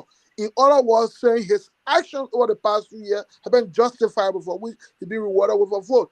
Isn't that something to wake up the opposition? Look, even in the minimum, it cannot just be this candidate. We are here today against the rule of law. This candidate is one of those persons who violated the rule of law. We must unite so that we send a message that by violating the rule of law, you will not be rewarded. So I think always the opposition, as long as you oppose the ruling party in terms of how the country will be managed, there's always a commonality. And the commonality here is to say, look, in the past 2 years, we think the government has flawed, the government has made a lot of mistakes, and we think what they've been running, you can't reward them with a seat. I think that is the message you want to send. And it's important because that's the only way you're going to win an election. If at all, the ultimate goal is to replace the current administration. That's the only way you're going to be able to successfully do that. Now, let's do this. When Jeremiah won as senator, even though he had Prince Johnson behind him, he had CDC behind him at the time, he won on a very low margin against Eden. Why? Because the opposition at the time gave Eden full support. So even though he had the Prince Johnson with him, he had the CDC with him, it was a tough election because of the unity from the opposition black. And I'm telling you, that party has been established over a period of time. Until you can now start to form trust. And part of the reason why the CPP had a problem they had because they never built trust. They were never tested in these kinds of things sufficiently. So you want to start it now. You don't want to wait at the end of the day because ultimately it's going to be either second round we endorse or you have found some question where at that time you have not established value. So now you start to do that. You start to build it up. You start to know people. You start to know ideas. You start to know strategy. But here's my issue. And here's my issue. My issue here is the very unity party that collaborated with the CPP came to the same CPP not because they agree with Alice Cummings and the ANC that we should not continue to do the same thing over and over because we'll somehow get the same results. If they did, they would have gone to a convention. When ANC demanded going to a convention to choose, and they would have been open to a presidential primary. They did not, because you know why? You know why they didn't? Because they understood the political environment. The political environment demanded that because Joseph Boakai had been president for 12 years, vice president for 12 years, and that because he had been in public service for over 30 years, it was his time and not Cummings' time. The political environment demanded that Cummings should succumb to become vice president because he had more time and Joseph Boakai had less time because of his age. The very political party, when push came to shove, took Cummings to court. And we know on a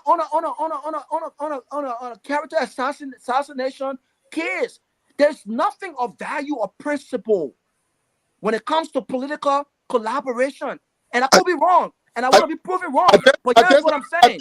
Here's what I'm saying. I will respect. One quick point. No, 1 second. Let me I don't land. think Let there's a debate. me land 1 second. No, let me land 1 second. I wanted to comment. Yeah, I know, but give me 1 second. Let me land, please. Listen, I do not respect the conduct, and I told him on the show of Kehleboe. But I think when I talk about consistency, when I talk about core values, when I talk about what you truly believe, I think irrespective of his deportment and how he can communicate what he believes in a professional way as a representative, Kehleboe have been more consistent in his positions than both or all of the collaborations we've had. Because you know what? If the CDC ready here at Kehleboe, the CDC would not be embracing Kehleboe today. The CDC has embraced Kehleboe today because Kehleboe has now turned around and have done the same thing to Joseph Boakai that he did to George Weah. We can go on and on. My contention here is not against collaborations. My contention is if you're going to form all of these small parties only to come together to defeat the incumbent, then there's no need to form this party to begin with. Stop wasting taxpayer money, get together, form a party, and let's join this party based on core principles and core values, based on our shared ideas to move our country forward. It's time we move forward. We will not move forward if we continue to encourage all of these 30 parties, 25 parties, and I'm not saying we shouldn't have them, but the bottom line is they got to come together. And when they come together, it's against the incumbent. There's nothing else. I've never seen the incumbent or any other party collaborate with the incumbent. Why? Because the goal is to remove the incumbent rather than to look at how do we move our country forward? Who's the best candidate to move our country forward? And I think it's about time, 2025, 2026, or 2029, it's about time we change that mindset. I want to come in here. And it's a common say. For you can be the most brilliant politician. You have to win to govern. Yeah. So morality doesn't win you anything. Principle doesn't win you anything. Even us as Republicans here, when Trump was looking for, we reached across the aisle, we went to Kennedy, Robert Kennedy, a man who was a denier of science. Okay? This is a guy who, on our side, on the other side, the intellectuals hated him. 2% daft because they were not vaccinated. Go ahead. There you go. Now you're gonna blame it on him. But Tomalin, don't mention that. He's So basically saying anything to win an election, anything to win an election goes. That's what he's basically saying. That's fine. Listen, you can have the most brilliant idea. If you don't win, you will die with your idea. So forming partnership, collaboration means a whole lot. Now, the leader, this is where leadership comes in. You are the standard bearer. You are the arrowhead of your own ideology and your own standard. If you set your standard, your followers will follow. But if you yourself, you have no standard, you have no moral, you have no principle, then this is what you get. You just want to win and leave small things for your children and your grandchildren. Once you win, you have accomplished that, and to hell with everybody else. So what we should be preaching would be, listen, during politics, I think Pewee will tell you, because Pewee already politician, they're all deceptive. They will tell you, they will agree with you. Right, Pewee? Pewee, we say, Pewee, I will build a mansion in the sky when I win. He said, yeah, let's go. We'll build a mansion. That's a and shadow. then once you win, you find that the sky is so far away. So what I'm saying here, we have to do a real soul searching, right? And let us say, let's look for real leaders. Somebody that will say, Mr. Gaiman, I like what you say, but it's not going to happen on my watch. But you had Alex Cummings, you had you had all these guys better than Joseph Boakai. Why did you think Joseph Boakai was the alternative? Yeah, but why did Joseph Boakai win? Because of the environment. Let me just say this. Remember, Robert, leave Pewee alone. Go ahead. The process, and I listen to what he says. A politician are deceptive. You try to include me, but no, you're not a politician. You're an analyst. You are an analyst. Let me preclude myself by saying this. I am a political technician, not a kind of political politician, right? But you you hit your own statement. You hook yourself very deeply.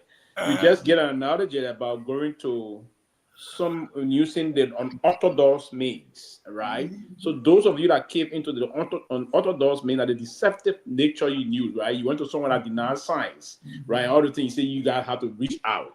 So you just knew something on me. You're trying to hit yourself. That you portray that you are very counterproductive, and you've been using the unorthodox means. Then you try to cover it. You see, so now you have to be mindful before you strike. Yeah, you have to be mindful you strike.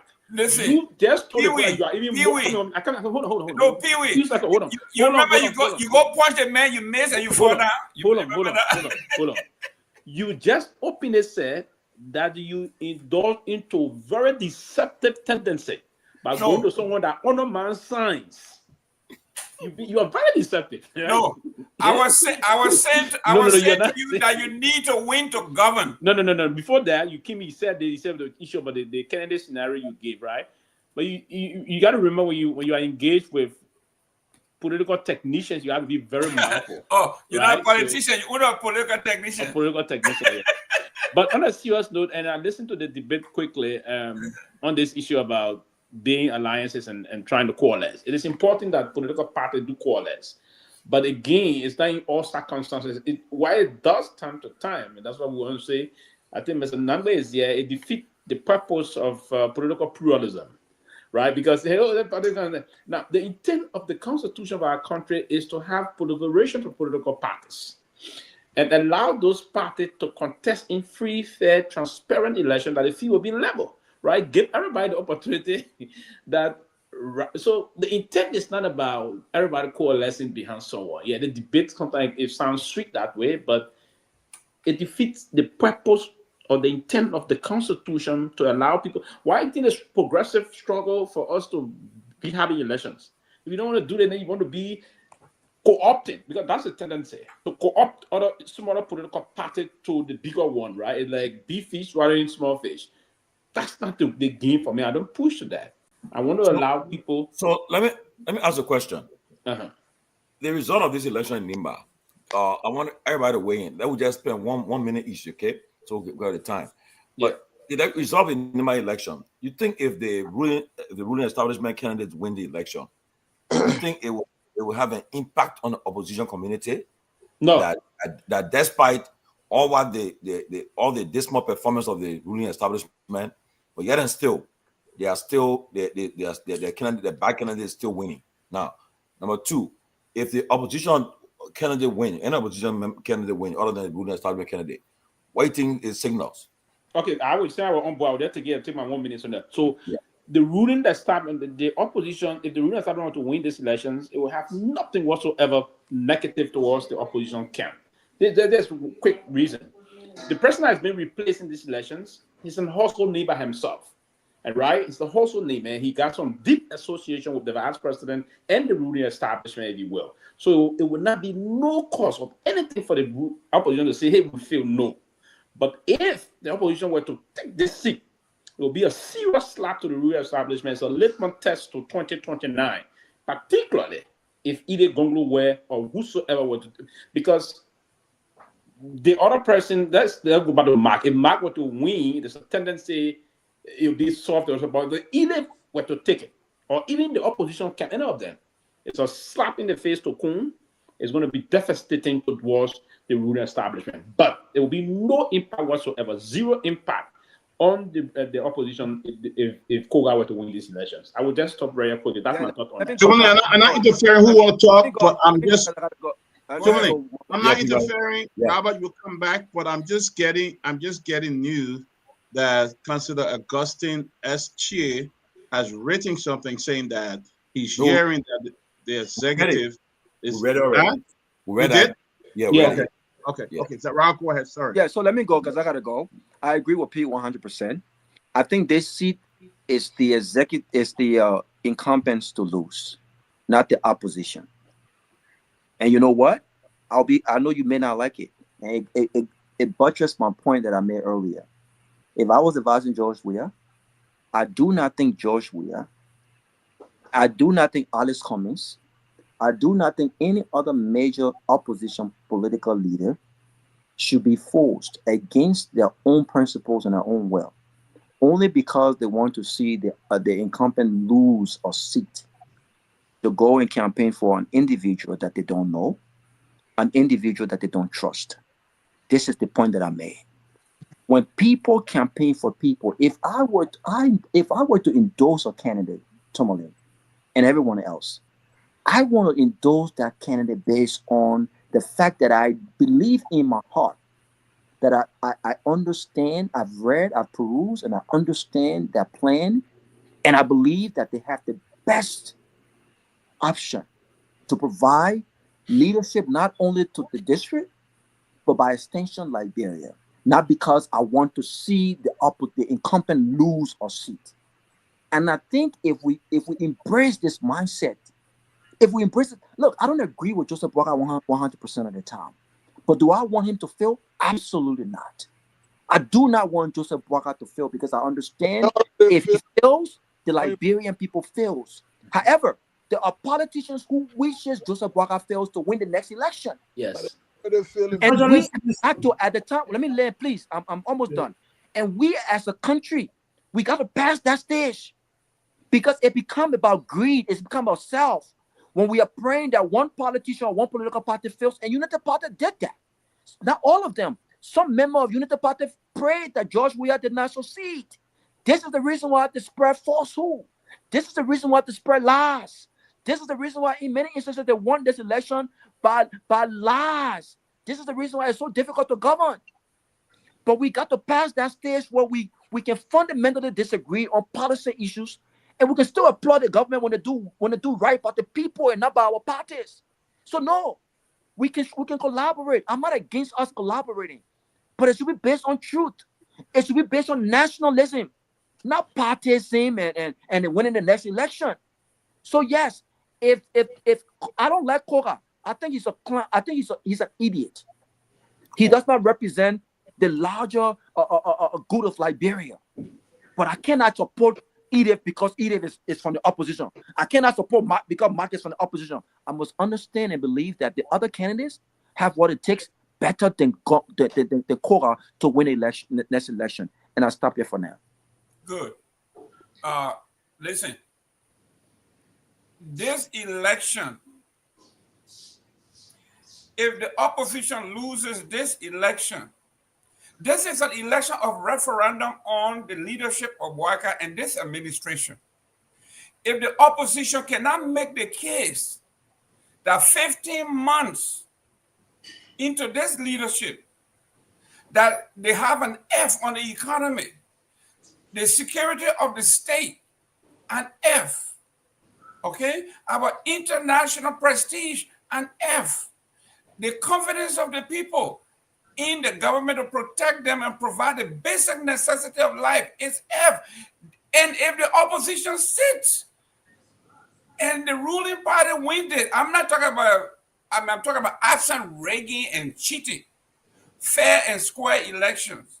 If the opposition sits and allows Joseph Boakai or this administration to win, to say, well, despite all of our faults, the Liberian people have confidence in us to continue ruling the way we are ruling, then it will say a whole lot about, because this means from now to 2029, you are giving the opposite, you are giving the ruling party enough power and resources to settle in and borrow in. And this, my friend, is dangerous for the opposition if they lose this party. Yeah, so I don't know if I can come in. So I totally agree with Brother Robert. There are just some people, they just sit in the back and all they pray for every day is bad news for Liberia. And I can say this to you, most of them are from CDC, simply because they were kicked out, for that involvement or for that participation for the last 6 years. So all they wish for is for this government. And I can give you an example. A few months ago, the government initiated or they invited the Minister of State, the former Minister of State, and now Senator Magibi, Natana McGill, for some payroll issues. And the next thing the CDC did, they invited militant to LACC headquarters. That should be an independent institution. Well, when they ask you or they invite you, they send an invitation to go there, you should go there and defend your record. Don't get the people cheering who you deprive of their salary. And some of them, they don't know. This man is supposed to pay you, for example, 1,500 United States dollars. When he gave you 500 and take 1,000. And they call him to answer questions. He tells the same group of people that are victims to go and protest at the LACC. So I agree with you 100%, Brother Robert. And this is wrong. And that's part of the reason, Sylvester, when I sit on this platform, and sometimes people say, oh, you're too emotional in defending communists and all of that. Because I sit in the same room with this man during the second round. And this man, people will say, oh, support the CDC, do this, you stand a better chance 2029. The man said, look, this is not about 2029, this is not about me. It's about the country. And I agree with you. How many politicians? I have supported a lot of people in Liberia. I was part of the foundation of the COP. I was a coordinator in district number 2. We initiated all the protests that was initiated by Henry Costa during the CDC-led government. I was a founding member of everything. Even when the CDC cut down the 3-day free course, that fire incident that happened to Nigerian House, we were part of it. Oh. We initiated, of course. Oh. I'm telling you. The man said he's an arsonist. You see? No, but I'm on national TV, the man, Dr. Peabody called the cops. The man, we need to call it on him. We need to. You need to recharge. No, you recharge. No, but it was not something. You don't say that. By first day, you say you are part of the fire. You say that. Radio didn't see who the city that what the thing I mean. I'm not asking this. It's not an accident action. We were protesting. It was a sign of protest. You said you're part of the fire like that. We need damage penalty. Listen, you're saying that thing on national TV, picking back. But please give me a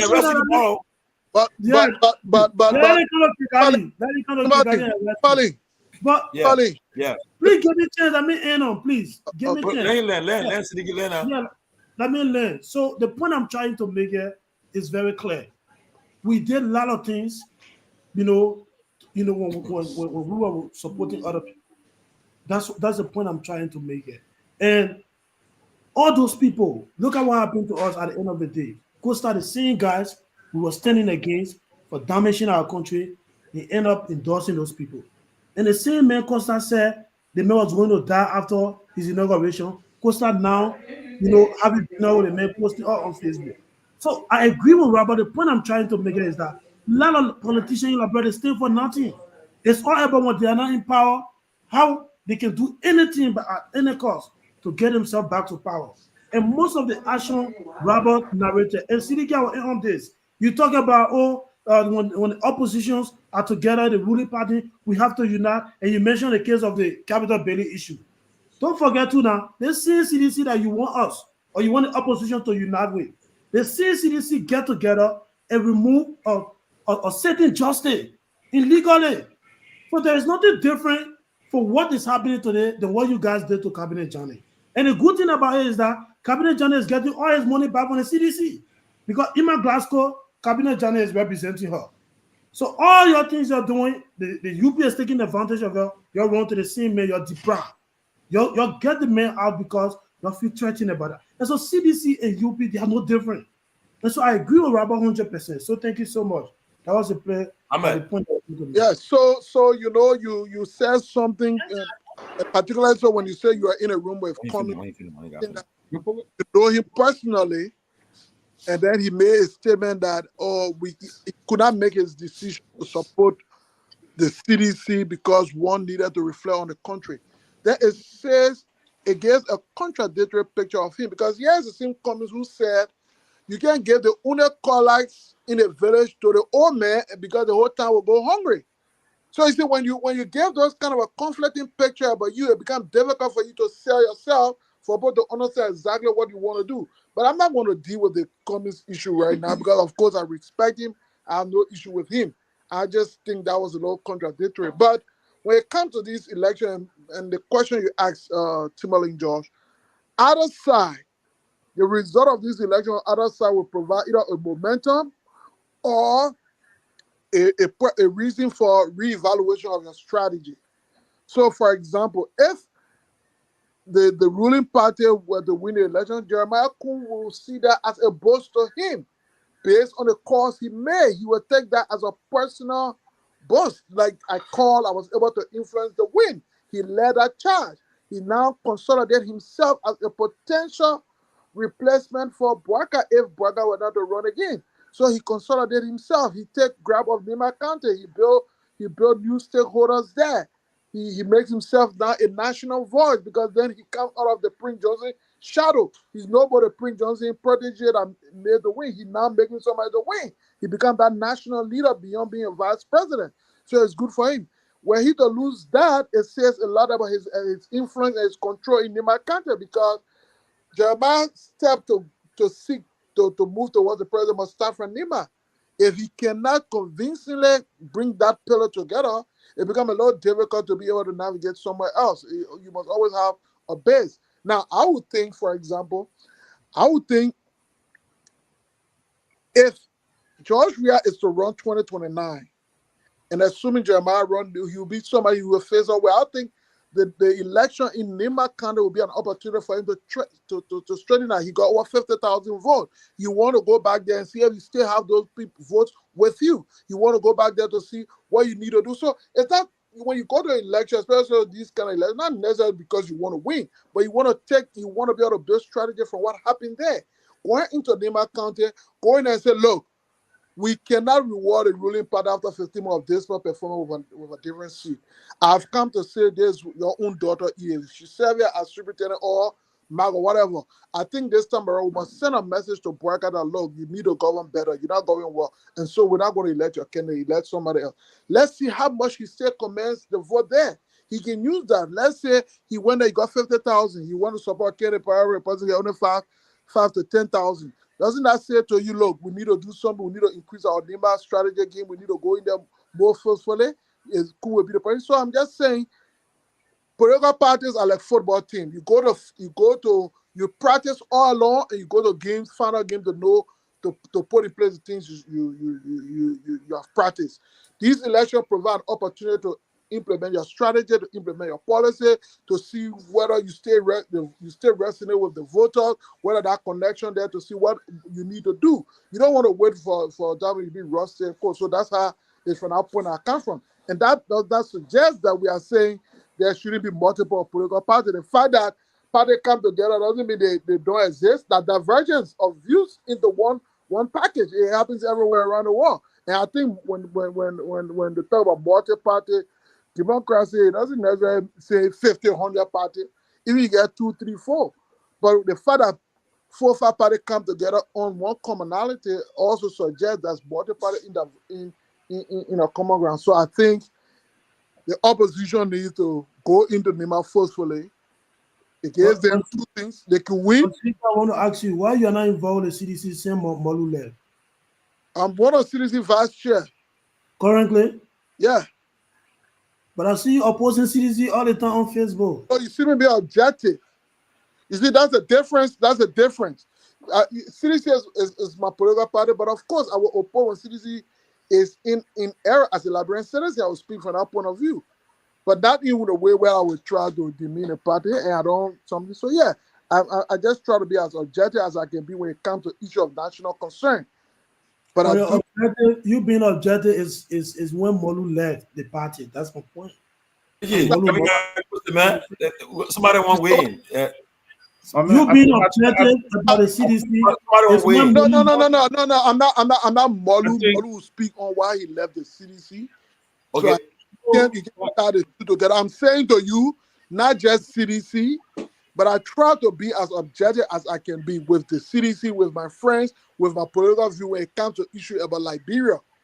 So if you see me post something, it might be something of national concern, and I will still have a position on that. But back to what I was saying, so that we don't deviate from the. I'm saying that it is good for the opposition as a united front to go into Nima County, not because they want to just win a seat, but because they want to send a message to the Bouaka government that it needs to change course.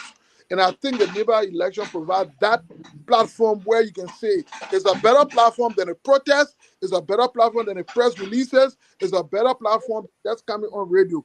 Go in there, explain to the voters, explain to the people that, look, this government has failed and we don't think we need to reward it with another seat. The seat of a senator is a very major seat that goes in there. It helps to influence policy of the country. You don't want to do that. I think that's what the opposition need to do. And if the opposition were to win and unite and win that, it send a blow to Kuhn and Braga that say, look, we need to reevaluate. It tell Kuhn, say, if NIMA is the base that you depend on to launch your bid, then you need to go and do more work there. If Kuhn wins it, it tells Kuhn, say, okay, at least I'm gradually getting NIMA under control now. I can launch from NIMA into other places. So yeah, whichever side. I tend to agree with Hamed. I tend to agree with you. We shouldn't just. That's somebody weighing. You have to get Sarah administration's own weighing. Sarah, yeah, go ahead. You live. Sarah, you live. Oh, y'all go ahead. Yeah, you know, I tend to concur here with Hamed. We should look at this as a party or wishing for a government to fail and think. I think this should send a message. You know, Siddiqui, on the other hand, I was listening to you. You talk about CDC wanting the government to fail and some Liberian. I mean, some of the very UP partisans. Martin Colley has been writing a lot of things against the government. Are you saying he's trying to he wants the government to fail and stuff like that? I think he's just being objective. And I think what Siddiqui is saying is, let's try the strength. Let's have a united group that will go against this government. Say, because of what you're doing and because of the correction for the first 16, 17, 18 months, we are bringing a candidate now.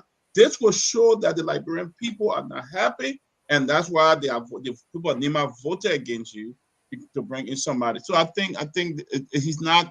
I think he's being very objective, and I think I tend to concur in this. The point is being very, very objective. So. Okay, so are you ready now? Go ahead. Yeah, I'm ready. Can you hear me? Yeah, you hear me. Go ahead.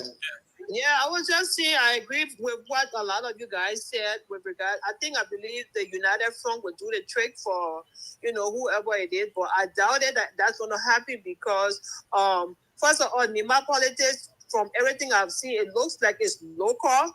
All of the candidates have been talking about, stuff that they will do for Nima as compared to or the representation for Nima and the country at large. So I don't expect that they will come together. If that happened, that would be a miracle. But I think because the politics is local, so everybody just seeking their own, interest in what they can do for the people. And I think if that being said, either Gongloe and members of the opposition can capture on Prince Johnson. We all sat on here and saw how Prince Johnson was treated, leading to his death. And he was not treated good by the ruling party at all. And that contributed significantly to his death. So they need to capture on that. They need to say a lot about that. And if they want to replace Prince Johnson, whoever the candidate is that want to replace Prince Johnson, they need to let the Myean know, which I think they already know, that these people did not do Prince Johnson well. And if Koga wants to replace Prince Johnson, he also is compromised because he was part of the ruling party that, treated Prince Johnson unfairly, leading to his death. Last thing I want to say is, Siddiqui, what you said about CDC being the one who doesn't want to see the ruling party succeed, I think that's very false and misleading. CDC is not the only party in opposition. There are a lot of other parties. CDC member, express me, I beg you, my people. But we don't. There's no name. I'm talking about the CDC from Rwanda. Siddiqui 1 and Siddiqui 2. That's what we need to do. I'm talking to the ANC, Siddiqui. So, CDC is not the only party that was defeated in this election. There are a lot of other political parties that were defeated. So why would you just sit down and blanket say, oh, it is CDC that wants to see this party fail? That's just false and misleading. However, if I say ANC is doing the same thing too, how will you feel? I mean, you can just come on platform forth and continue with this reactionary tendency, like people said. You have to, make sure what you say to our audience here is right. We all want our country to succeed, regardless of the fact that we all come from different political parties and support different political parties. We want our country to succeed. So you can't just come and say, oh, it is CDC that want the country to fail. That's very false and misleading. And I thought to call and erect that checkpoint. Thank you. I hear you. Not easy. Okay, lastly, man. So if you guys were advising the political leaders, you would think that they should say this one out, right? You would not advise that Cummings go to Nimba to campaign, even though he endorsed a candidate, or President We are going to go campaign if he endorsed a candidate. You think that they will set it up, or they will send a surrogates? What do you think? Let me come in quickly. I think Cummings, of all the candidates, nobody else will go to Nimba. I think Cummings should go. He needs to get his feet wet. He been absent for a while, at least since the election. So we have been at least a little bit around. He been active. He been involved with activities on the ground with his party. I think Cummings needs this. He needs to re-strengthen himself. He needs to go and find his voice back and see. So I would think it's an opportunity for him to go there and reconnect and see some of the things it'll give an idea as to what's evolving in the political space. So I think it's a good thing to go. But let me just piggyback on the statement Siriki Kroma made with regard to people wanting government to fail. You see, when you're in an opposition, you have to be clear as to what your objectives are. The objective of CDC is to replace the Unity Party government. That's a clear objective. And when you clear in your objective, then it make it appear. That's a business we're in. Political business. The political business is to replace the next government. All of the things Obama did in America, you had a Republican who wanted to replace him. So it is with Trump on the other side. That's the business. And you have to be very clear. When you clear intentional with those things, you don't confuse your voter. That is why you will always get 1% because you're not too sure. You one way with ANC, then one way with trying to get a ruling party to succeed. Then you're not too sure. Then they put on nowhere and to whom to vote for. That's what happened. So our business is to be the ruling party of the country. As much as we now, when you feed your children, those things are not news. When you don't feed your children, it becomes news. So, for example, if the government were to pave road, that's not news. If the government failed to do those things, that's what the news is. And so those are things we talk about if they fail to do it. Because the government has the resources of the country, they manage those things to do those things. There's no news. You stay at children to school, then you go both and send a children to school. No. It shouldn't be a board. That's your responsibility. So when government takes care of responsibility by paying civil service salary, bringing water, those are not things to and that's what we expect of it. But we are saying that the government it must be replaced. That's it. It's a number. Yeah. Let me Thank you, and thank you guys for putting up with me. I was in transit, but at least I'm home now. But listen, most of the points you're making are good. But let me say this. I believe the by-election is more than just a test run for these parties. It's 2019, the election on Darius Dillon. It was easier for them to come together because they just wanted to win a seat and make a statement, of course, to the incumbent.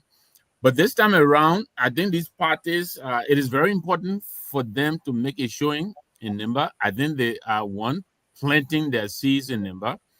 And then they are playing a long game for 2029. It is very clear. As we all know, the senator has left the stage.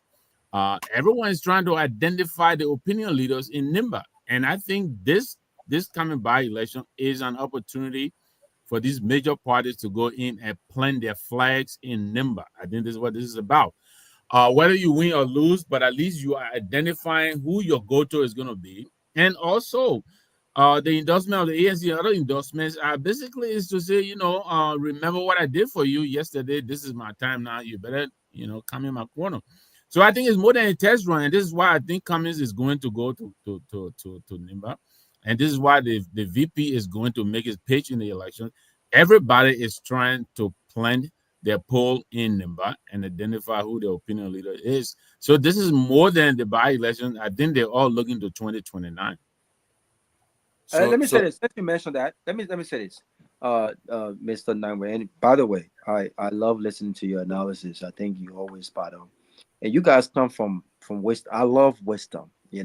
So I love to listen to you because you come with a lot of wisdom. But my only small disagreement, and I could be wrong, is that I think Cummings have. When they praise you first, they come and hate you low. Watch No, out. I would never. Well, let me take it. Let me take I it. would Let me never. thank Robert. Let me thank I Robert would, and finish out first. Then you can go ahead. Mr. Gay Man, I would never hit. There are some people I would never hit low. You see my brother up there, the CDC chair. I can't hit that man low. I would fiercely disagree with him, but I can't. So Mr. Number, I can't hit. There's certain people I will hit. Don't get on my wrong side. But no, on a serious note, my smart disagreement is I think I feel bad for Mr. Cummings at times, and I have not always agreed with him. I feel bad for him. And I think one of these days I look forward to, meeting with him and so we can have a conversation. But I think Cummings have overly extended himself, right? And so if we were Mr. Nambu, and I just want to throw this in there, so maybe you understand where I'm coming from. If we would judge Cummings' decision to go and campaign and support and endorse candidates on the basis of, hey, you remember what I did for you?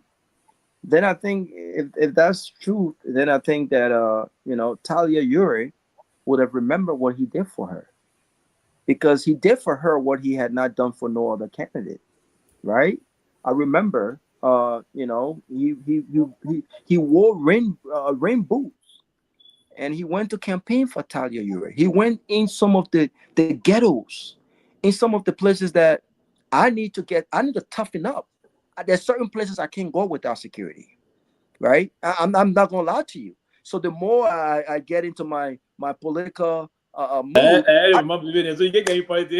no, I will get in politics. But what I'm saying, Sylvester, what I'm saying to you is, where I'm from, where I was raised, we believe in self-defense. So but that risk the route. Exactly. But what I'm saying is, the place is risky. But I always go to a certain area. Remember, all the time I've gone to Liberia, people have advised me to hire security. I've never had security, but my small little crew. I've never, right? But I will not frown on those who have gone to Liberia, and especially those who can afford, that have gotten security and have moved with security, right? What I'm saying is, regardless of what Cummings and his position, Cummings have extended himself to people who he have put his resources and his time and energy on, and they have not reciprocated that gesture to him, right? Talia, I like the girl. I liked her. I had nothing against her, but I think he supported her, right? And when it was time, she said, "Hey, to hell with Alice Cummings," and she went to Joseph Boakai. We all know how that ended, right? So I think again, if he must go to Nimba County, I think he must go to Nimba County, and not just Nimba County. If he must support any candidate, and I think Cummings knows this, he must do so not on the basis of political, payback, but he must do so based on conviction. He must do so because he believes that candidate stands a better chance of representing the people of Nimba and by extension the country Liberia, right?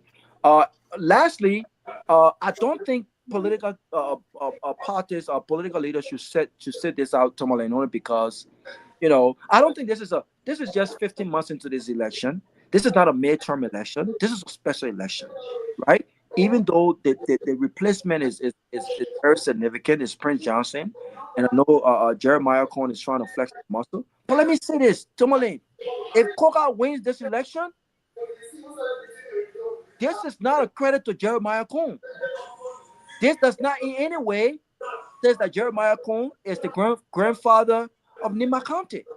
I still think without Prince Johnson, George Weah could enter Nimba County come 2029 and risk hell. I don't think this is a referendum or this is a factor as to say who is now the voice of Nimba County. No. I think Koga is still in the fight to be what Prince Johnson is. I also think Jeremiah Cohen is in between in a position where he had no choice but to endorse Koga because President Joseph Boakai had endorsed Koga. If it were left for Jeremiah Cohen, deep down within him, I don't think Jeremiah Cohen wants to endorse Koga because Koga is against Jeremiah Cohen. Koga and Cohen, they are fighting for the same thing, right? So I think Koga, if he wins this election, I think it benefits Coca more so than it helps Jeremiah Cone establish who has more of a powerful voice in Nima County. So again, the opposition will support candidates because they believe that those candidates have a better chance of representing Nima and his people rather than just sending a message. Ahmed, I know that we want to send a message to Joseph Boakai. I know there are midterms coming up, but this election and any other election should be about, are we supporting the candidate? Can we all mute when you're not talking? We're hearing somebody. You're right. No midterm, no midterm. Just so you know. Please, guy, when you're not speaking, mute. No, I'm talking about what, like, I know there's no midterm coming up, but in the instance of CDC and the CPP with what's his name? He was replacing a candidate, right? What's his name? The light. Was he? Yeah, he was replacing a candidate, right? But it should be more than just sending a message, as opposed to, does this candidate have the best intent for Liberia at large? I think that's what it should be about. And so if George Weah does not think that the candidates represent his party and what they stand for, I think he should send him over and watch this play out. I've been on research. Let me come in small to on a serious. Let me come in. And don't kind of disagree with me, Neo Progressive. No, I'm not. You came for your intro today. You started about this. He said this. I'm not disagreeing with you on a serious, but I would think that you're right, and to the contrary, I will agree with you because. You said something about George. We have strength in Nimba County. What he did, I Prince Johnson, he can go there and create some help. It's true. Imagine Prince Johnson endorsed Mr. Boakai in this past 2023 elections, and Mr. Weah managed to get more than 100,000 votes in Nimba, despite of Prince Johnson endorsement of Mr. Boakai and Kun. Right, he performed there. Great so point. That's why we had a conversation today. I was saying to a very competitive election with Kun. Kun is not charismatic and he's not likable. That's one of the things I believe. Now, Kun is a product of an endorsement of a very powerful person in Nimakate. He's that product, right? He's a product of a sports system in our political process. And that sports system is where Prince Johnson, being a hero that's revealed in Nimba, he anointed Kun, and that's how Kun came out. So Kun by himself does not have the history of going into political contestation and winning. No, he's a weakling when it comes to that. What he did was that he managed to use a little cash and pull all the old men, so the old men pull him representative, senator. Imagine, had it not been the old man, the late Prince Johnson, Kehleboe Gongloe would have been senator today. Yep. Even would have been senator today. You don't have to come. We don't need Cyrus to come and do that analysis for us, right? So, as a non-buy-in, and basically, also we want to think that way, either would have been a senator today. That's the picture of what's supporting the country. But it's going to be a very major thing, and that's what I said, for Kun to win any election in our country moving forward, Mr. Boakai will have to perform extraordinarily. That even the school bosses will be getting, but they pay all of our major roles, major thing. If Boakai perform in that way, but with Weatherston 40 currently, Boakai is not on that track. Boakai was not on that track last year. He's not on that track this year. And the end of next year, this time, trust me, Boakai will be almost a lame dog leader. Meaning we headed now, people will be nursing for the presidency and the rest of that. And this makes it easier for George Weah. Yes, but we're trying to lambast it. They make it much easier for the CMC moving as the tail lane and the appropriate forces aligned to move up to the. No, let me ask you an honest question. That will be. Let me ask you an honest question now. If election was held today, Unity Party, Joseph Boakai, based on performance, George Weah, former president, right? Based on everything we know now, and CMC, do you think that the CMC stands a chance between with George Weah without a collaboration? Seriously? Did the CMC stand a chance against George Weah? Against a George Weah without a collaboration, without collaborating with the opposition, which would be CNC or CMC and CDC or ANC. Do you think CMC stands that? Wow, let me be open here to us. I respect Musa's ability, by the way. I'll be very open to say this to you. There's no politician in the Republic of Liberia that can win any election without any collaboration. No politician currently in Liberia. The only politician that defied that line was Charles Taylor. There's no politician. Even George Weah, that got 33% popularity exclusively, cannot take himself to the executive mansion without other forces aligned appropriately behind him. So that's it. So the CMC would need, if anything, you need an alignment. No, Mr. Ability also of the CMC alone cannot go to the executive mansion. So the CMC will be open to collaborating with CDC if push comes. The CMC will be hoping for CDC to support the CMC presidential candidate to win the election. Well, guys, let's do our closing. Let's do our closing. Let me just land on the one. We started lambasting Siddiqui from my dear Siddiqui from the ANC just now on the issue about opposition wanting government to fail. Listen, every opposition will pray the ruling establishment fail. Every opposition will fail the ruling, because the intent of the opposition is for them to come to the presidency. No sending of that. There's a theory on that. There's no opposition will celebrate. Nowhere in the world you ever see any opposition celebrate for ruling establishment to pass. When the contestation, if I'm in the opposition, I pray for the opposition to make mistake and blunder so the electorate will vote me. Every opposition. I want to see the first opposition that will come out and say they want to do something to succeed. No. Sincerely, no. That's not in the theory of political process. No. So, and we will have to just go through that line. But quickly, that's the line. But we see a very competitive elections coming up. But let's see what's going to happen in about 3 weeks from now or 2.5 weeks from now. And then we're going to be moving forward. But Raul, you had to go and maybe the Basel people will petition you to play some. No, Sylvester, when I'm ready to run, Sylvester, when I'm ready to run, Tomalin, wait, give me 30 seconds. Sylvester, the Basel people will support me. First of all, I was born in Massawara County, so I can run in Massawara County or Grand Basel. But the Basel people will support me, and I will make a very compelling case when I am ready to run. Sylvester, we will not be bullied. No, we're not. Guys, we've have a very good. We had a good show.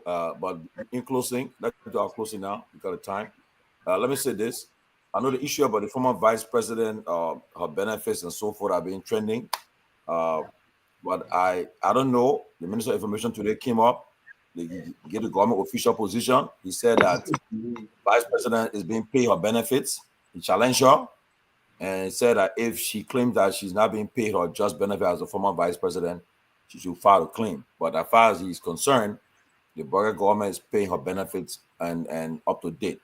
Well, I wouldn't know. So the boys in the court, the former vice president, to come and to debunk or whatever the Minister of Information said, whether it is true that she's getting her benefits.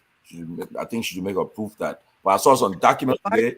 Lie. Why would the vice president want to lie? But I saw some documents today too that the government sent out there that shows that all those who getting the pay, all those the former officials are getting the pay.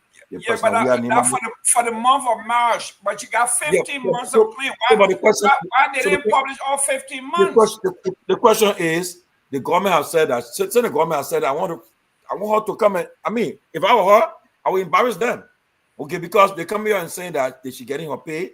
And she entitled to the legitimate pay. It's in the law. She's in the law. What are people concerned about how much she getting? That's not the point. The point is, it is a law that she's entitled to get her pay or staffing and everything that the law says. So if the government is saying that she's not getting it, I want tomorrow or so and say, look, you have the facts here. So right on the balls in your court, they'll come and debunk them. I mean, I hope she can do it so that they can put it into arrest. Because it's unfair that the way she's being treated. If that's the reality, she's not being treated fairly, and so let's see what happens. But guys, let's do our closing, and then we call it a day. Siddiqui, as your closing, Siddiqui, please. I didn't watch the ceremony today. I'm seeing the pictures. If Councillor Bronsky wasn't there because she's not in the picture, can you explain should it mean anything that she wasn't there today? Or was she there? Party now. She went to a party. At the party, then that question for Siddiqui, man. Siddiqui, answer the question. But I don't have the Okay, so going to Liberty. Okay, got you. Is this your own loan? Your own loan? She going back. And so, Mr. Nangbe, the collaboration between ANC and Liberty Party and like Understood. I think 3 months after the election. So obviously she's not a member of the ANC. I think 30 seconds. You are closing 30 seconds. So we go. 30 seconds. I thought 1 minute. The guy I think it was a great show. They ain't like you. I think it was a great show, but Nise or Big Brother Sidiki on there for the CDC. Oh, Sidiki and Siliki. You Siliki, Oh, he's Sidiki. But it's the same name. Sidiki is the same. So Sidiki.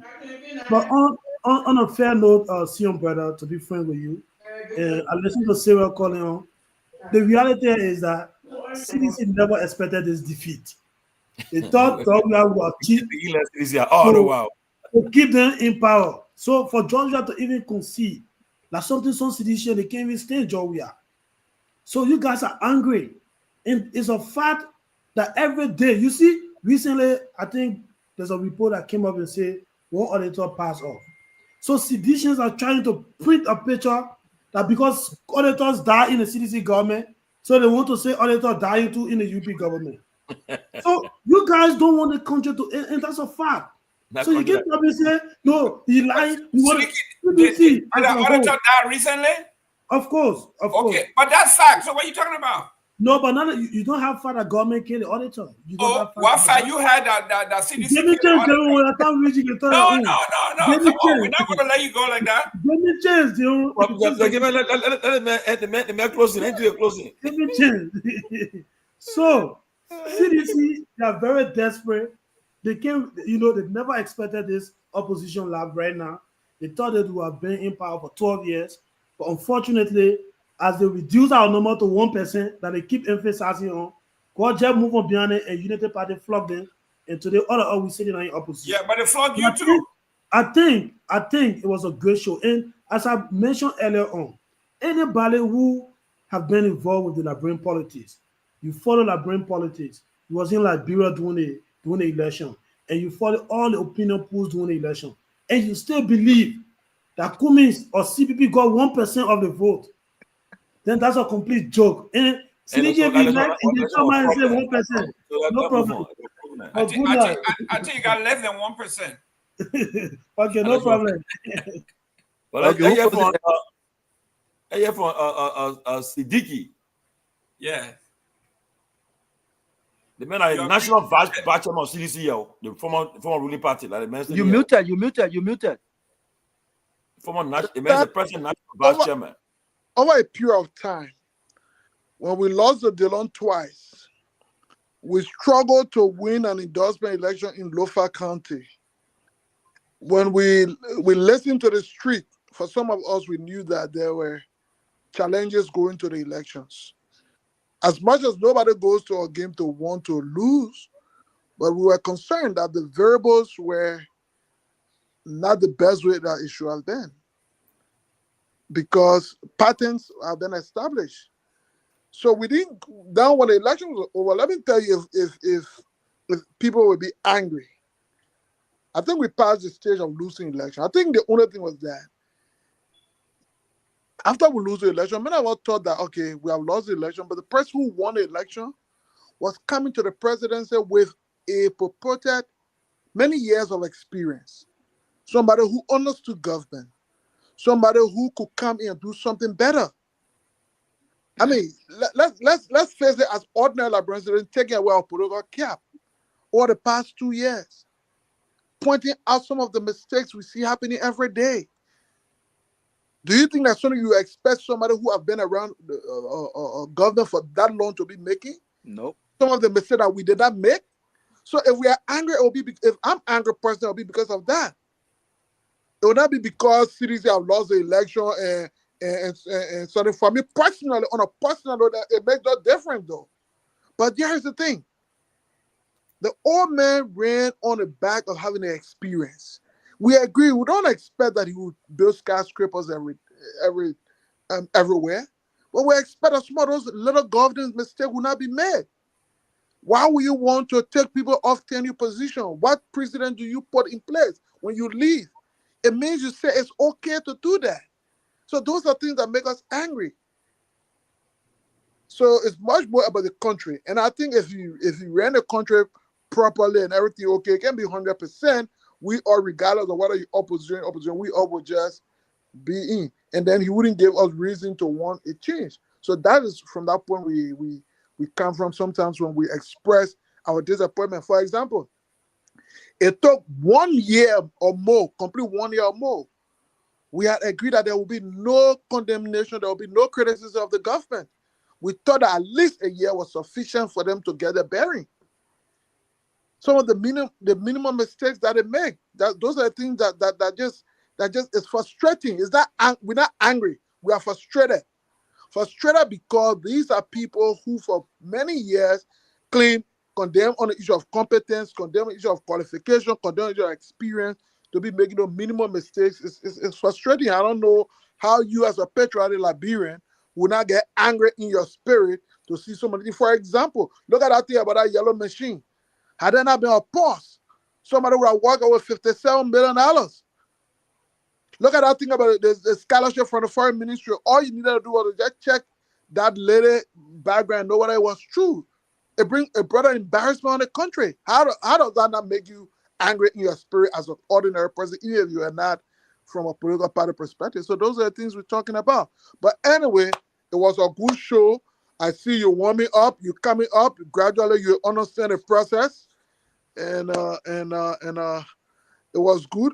Robert, I see you coming in there with your look. That approach, you can win election, brother. You have to change it. Y'all did it before. That thing about when no. As somebody said to you, you must win to govern. When you govern, then you put your value in, then you put your principle in, then you put your expertise in. But to win an election, the votes are going to ballot, and they're not counted which one is moral, which one is not moral, brother. So Siddiqui, so let me close. So I will only agree with you if Joseph Boakai danced with the devil only to win an election. Joseph Boakai has won the election and he continued to dance with the devil. So you know, I think maybe it's selective. You know what I'm saying? Maybe it's case by case basis. But again, I do not believe if this is the reason why I would not win any election, this is the reason why, as a private citizen, I'm also making plans to ensure that my ballot does not depend on government. So the big mouth that I have right now, I will continue to speak my mind because I will not be in nobody's pockets. I think this is part of the issue. We don't speak the truth. We don't speak truth to power because we are hoping that someone will recommend us for the next job. If I'm recommended for any job, that recommendation must be based on merits, not because of what I can earn personally, because the government cannot afford me. Okay? But the truth is, there have been people who have ran campaign not based on any principles, not based on any moral compass. They've won. You would think that after they have won, they have no more competition. They will just focus on governance. In the case of Joseph Boakai, he's 80-some years old. What else does he stand to benefit politically? He got 6 years to lead the country. You would think, to your point, that Joseph Boakai would have hit the ground running. He would have made radical changes. He would have fired people left and right. If they're mad at him and they say, we will not re-elect you, who cares? I'm 82 years old. In 2029, I stand no more chance of running an election. I will focus on Mr. Nabwe. I will focus on my legacy and what my children can tell the Liberian people I did for them. What does he do now? Even though he's won the election, he has continued to double down. He has continued to dance with the devil. So again, I wish you're right on that. We must win to govern. I agree with that. You must win to govern. But I think at some point as a country, given the fact that we have elected the wrong leaders, given the fact that we've also elected people who've made all of these promises, but once elected, they've done the opposite of it. I think it's important that we look at individuals who are talking about the principle-minded things, who are making principle-minded decisions and not just to win an election. I think those people stand a better chance of actually getting done what they promise the Liberian people. And I'll close on this note. I always love Siliki, and I think he brings something different to the platform. I enjoy him when he goes at it. But I will always say, what George Weah did is not what the Sierra Leone president did. So I will commend him for that. George Weah did something that even citizens who are politically mad at him are right to be mad at him. Because you know what? This government did not win landslide victory, Siliki. They won an election that had George Weah decided not to concede, George Weah could still be president today and we will all be moving on with our lives. Trust me. They did not win a landslide victory, even with the endorsement of Prince Johnson. So I will always commend George Weah for putting the country first. Because if he had put his own political ego first, if he had put his own party first, if he had put his partisan and how they would have felt about his decision to concede first, I think maybe we'll be talking about something totally different. So I commend George Weah for doing what he did. And I think all leaders, come 2029, if Joseph Boakai lose the election, he too should concede. Because I don't think the Unity Party will win. I don't see how they will win. Even if you bring 20 Jeremiah Cohn, I don't see how this election, I don't see how 2029 will be given if this continued, if the success at this rate continued. I don't think how to make the argument that they are coming to rescue the country. I don't see that. Thank you. Mr. Nagwe, Mr. Gimman, but now I'll tell him we'll win. So I'll tell him we'll stand a chance. Yeah, thank you, Raul. The pussy even put President Weah down. But anyway, listen, great show. I'm just being honest, Mr. Nagwe. Great show tonight again. I rather agree with you with the Talia situation. I think Talia is her father's daughter, so obviously I think she would support that. But politics really is like playing the futures, market. You're speculating, you see signs of things that you think will happen, you invest in and hopefully, you reap something from it. And I think Alex is trying to find his footing. He's still new in the Liberian political space. But I think the Council of Churches, we started with that discussion. They need to really find their voice. I think there are too many black marks against them lately. The purported suspension of Dr. Reeves and then reversed. And now this letter, they told us, it was fake. Other people have already, begun believing it. I think Jerome is citing a television in Basel. The sum total of it all is that it doesn't look good for the Council of Churches. I hope they will find, their voice. I think the Nimba election really is a harbinger of things to come. I think, especially for 2029, I think there's a lot of investment that, the major parties are making into this because I think they feel, they're all trying to pitch their little tents for 2029. So that over the next couple of years they will water that thing and let it grow and grow bigger so that they will have a base to operate from for 2029. And so it'll be interesting to see what happens. We're all waiting with bated breath. Hopefully it will pass off as peacefully as the others have in the most recent times. But thank you again for the show. Let's do it again tomorrow. Please let me say this since on the radio. It's a disgrace how the vice president was treated. For a whole vice president to be left sitting underneath a tree only because there were not adequate arrangement made for her proper and safe transport back to her home. It's not the way we treat our leaders, even if we disagree with them. I thought that she did not deserve that. And I would be remiss if I did not say that since we're still on the radio. I agree, Robert. Even if it's not a disgrace, what about her security? She was exposed. Yes. You said the vice president. Joel Howard Teller. Where? What? On a tree for 45 minutes waiting for a personal vehicle to come and get her? I thought it was. What happened to the transitional team that they had in place? I mean, I think you can't blame that. You can't blame. I think both sides need to be held responsible. Exactly. Who controls the transitional team? Both sides need to be held responsible. No. The outgoing government control the transitional team, bro. Yes, they should be held responsible as well. I think I would squarely shift the blame. Listen, and we have administration that were not very tactical. A lot of things. Listen, I don't like to talk to the kind of level. That embarrassment they brought them to themselves. When you be Rudy establishment, you are outgoing leaders, the president and vice president. Then you say the vice president. It's the process that they needed to put and use this the structure of the states and the bureaucracy. You needed to have what did Madam Saidy do when she was leaving power? There was 2 brand new Toyota customized or procured for Madam Saidy. The same went to this current president. Why you think you're going to be president? You you announced, you conceded 3 months almost to inauguration day. You couldn't put into place these measures. You couldn't put into place these measures to ensure that if you're turning over these vehicles, yes, it's state-owned. Granted, understandable. But there should have been measures to procure brand new vehicles, set of vehicles. So they could have done that themselves? Of course. Yeah, I think that was Of course. was a lot. So wait, let me understand something. So let me understand something. Dr. Peabody. So the government could have purchased 4 vehicles, 2 to the outgoing vice president, and 2 to the outgoing president themselves. It should have been 6 or 8 because the security details. But for each of the security details, you have maybe you need vehicle for the security details. They're going to have permanent EPS assignment until death. So every now and then in the process, they need vehicle, they need staffers also. The president would need, I think, 10 persons to work, and there was an office they were going to take, and the government will pay for the office. The vice president would need the same also.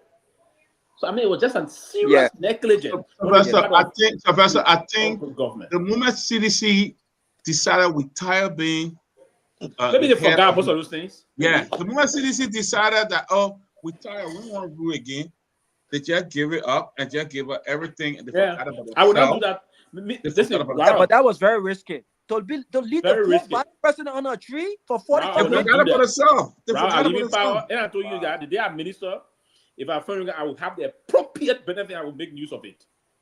I will not violate nothing, but I will make appropriate use of it. What the law says. I think CDC forgot themselves right after they struggling to get over vehicle and other thing. Yeah. You see, Mr. We are not driving those Lexus he drive because he got money. He bought his own Lexus and other things. But maybe the Bible doesn't get that kind of money, so they're almost struggling for time. But honestly, she had her personal vehicle already. It just wasn't prepared for her to come to the place. Sylvester, I'm going to say something very controversial here tonight. The privilege that Kun is enjoying now, it took Joel a while to enjoy it. They were very shaky when she became. It took them a while for her to even get some of her benefit. She even came on Spoon. She came on Spoon and talked about how she didn't get a car, how the car was old. The same thing she said when she was vice president on the CDC. How they were not giving her a benefit. And that is true. She really struggled. She struggled. At certain times, she was using her vehicle that she knew when she was senator. Right. And to be frank, she had tough time there. They were not well treated. To be honest, they marginalized her. Yeah. I mean, only she was marginalized. She even came out, she cried, say, "Oh, she will hold the president for she begging." She was marginalized. In fact, because she threatened to even resign, according to a religious leader. Marginalized. The reality show because she herself complained about that. Yeah. Whoever was responsible for that, I just thought it was very risky. It was a fraud out. It was a complete fraud out. Yeah, so that is cool. True. Like how Kun is traveling different countries representing. She didn't have the opportunity. There were times her religious advisor, a pastor, Reverend J. Guided Johnson. You see, they put Bob Vigo for the president, the boss for the current vice president. The vice president enjoying. Yes, but she didn't have that opportunity. He really enjoying. Well, that's why it's very. So then we got to shift blame. We can't. Yes. Both sides are responsible. You rap that. That's why when they say chief of protocol, right? That's why when you do the transition, these people sit and say, "This is what's happening. This is what's supposed to happen," and that's what they do when you have a very good chief of protocol. The protocol of making sure that your guests, okay, at the event return to their hotels and wherever they are. That's a protocol. It's a serious stuff. But anyway, that's water under the bridge. I wanted to let you guys know that if you are from New Jersey, you didn't win anything. The University of Florida, the Gators, we are champions. If you're from Georgia, you didn't win anything. You are not champions. Excuse me. When you were talking, I didn't say anything. Man, You were stop talking, that. I didn't say anything. We have a better team. We have a better team. If you're from Pennsylvania, forget it. You I'll ain't see got y'all later, nothing. man. Where you I'll from? see y'all later. Y'all can make Gibbons for the whole show tonight. Where you from Rwanda? Georgia with that team you got? Where you from Rwanda? You ain't got nothing. Go ahead. Go ahead. Good. Go ahead. Good, Gerald. Congratulations. This whole week. This whole week, I'm not wearing suit. I'm wearing my gator regalia. When you from Grandmaster, you get nothing to, right? We give it to them. We give it to them. When you talk about votes. Thank you. We were against everything else. They talk about votes. Amen. When you from Grandmaster, you get nothing to. Exactly. That's a good one. Yeah, we give it to them. No, German, you won. We give it to you. Okay, thank you. We give it to great you. Show, guy. Great show. Congratulations. Right. Guys, before we leave, I want to make one announcement. This Mr. Givler healthcare is very important. It's very important. What's going on with him? What's going on with him? We need to help him. You need to go to the hospital around. We need hospital. I think, Where guys, is he, in Liberia? instead of doing this, instead of just making the announcement, let's spend a day where we can just raise some funds to help him. There you go. I think so. Every day you're talking about they can kind of pack, they kind of pack. I mean, because the chief, that kind of overpower. You know, we got chief there too. So when it comes, we'll do it. So let's do. I mean, let's do Thursday for at least an hour and raise some money to help these people. You know, maybe five. I mean, at least $1,000. Let's try to raise $1,000 to help them. Okay, sounds good. Let's do that. Yeah, and get it to Liberia to help them. Later, man. I mean, Sylvester, I'll call you tomorrow, man. Too late right now. Yeah, I gotta drink some wine and eat some steak. All right, that new position there. Man, what you know about wine? Pewee, tell him about the palm wine. Tell him about the real palm wine. Hey, y'all come to the ATL and check me out. Everything. You know, listen. You know, y'all come to the ATL. I'll drink real palm wine recently. 2 Saturdays from now. Good night, guys. Let me know. Man, Sidiki, you eat lofa. How you fly over there? I go on a broom. The other man say you are in Accra hotel. He say in the forest. Yeah, right. He forgot what right behind him. You can see it there. You can see it. The tourist man say in the forest. That ambassador you talking to like that? Yeah. Behind him on the wall. You didn't see it. I said, we're gonna village. What a Rwanda ball. What a Rwanda ball. Rwanda ball gone. Thank you, guys. Tomorrow. All right, man. Good night. Thank you so much. All right. Tell the people, please call me. I'll call you.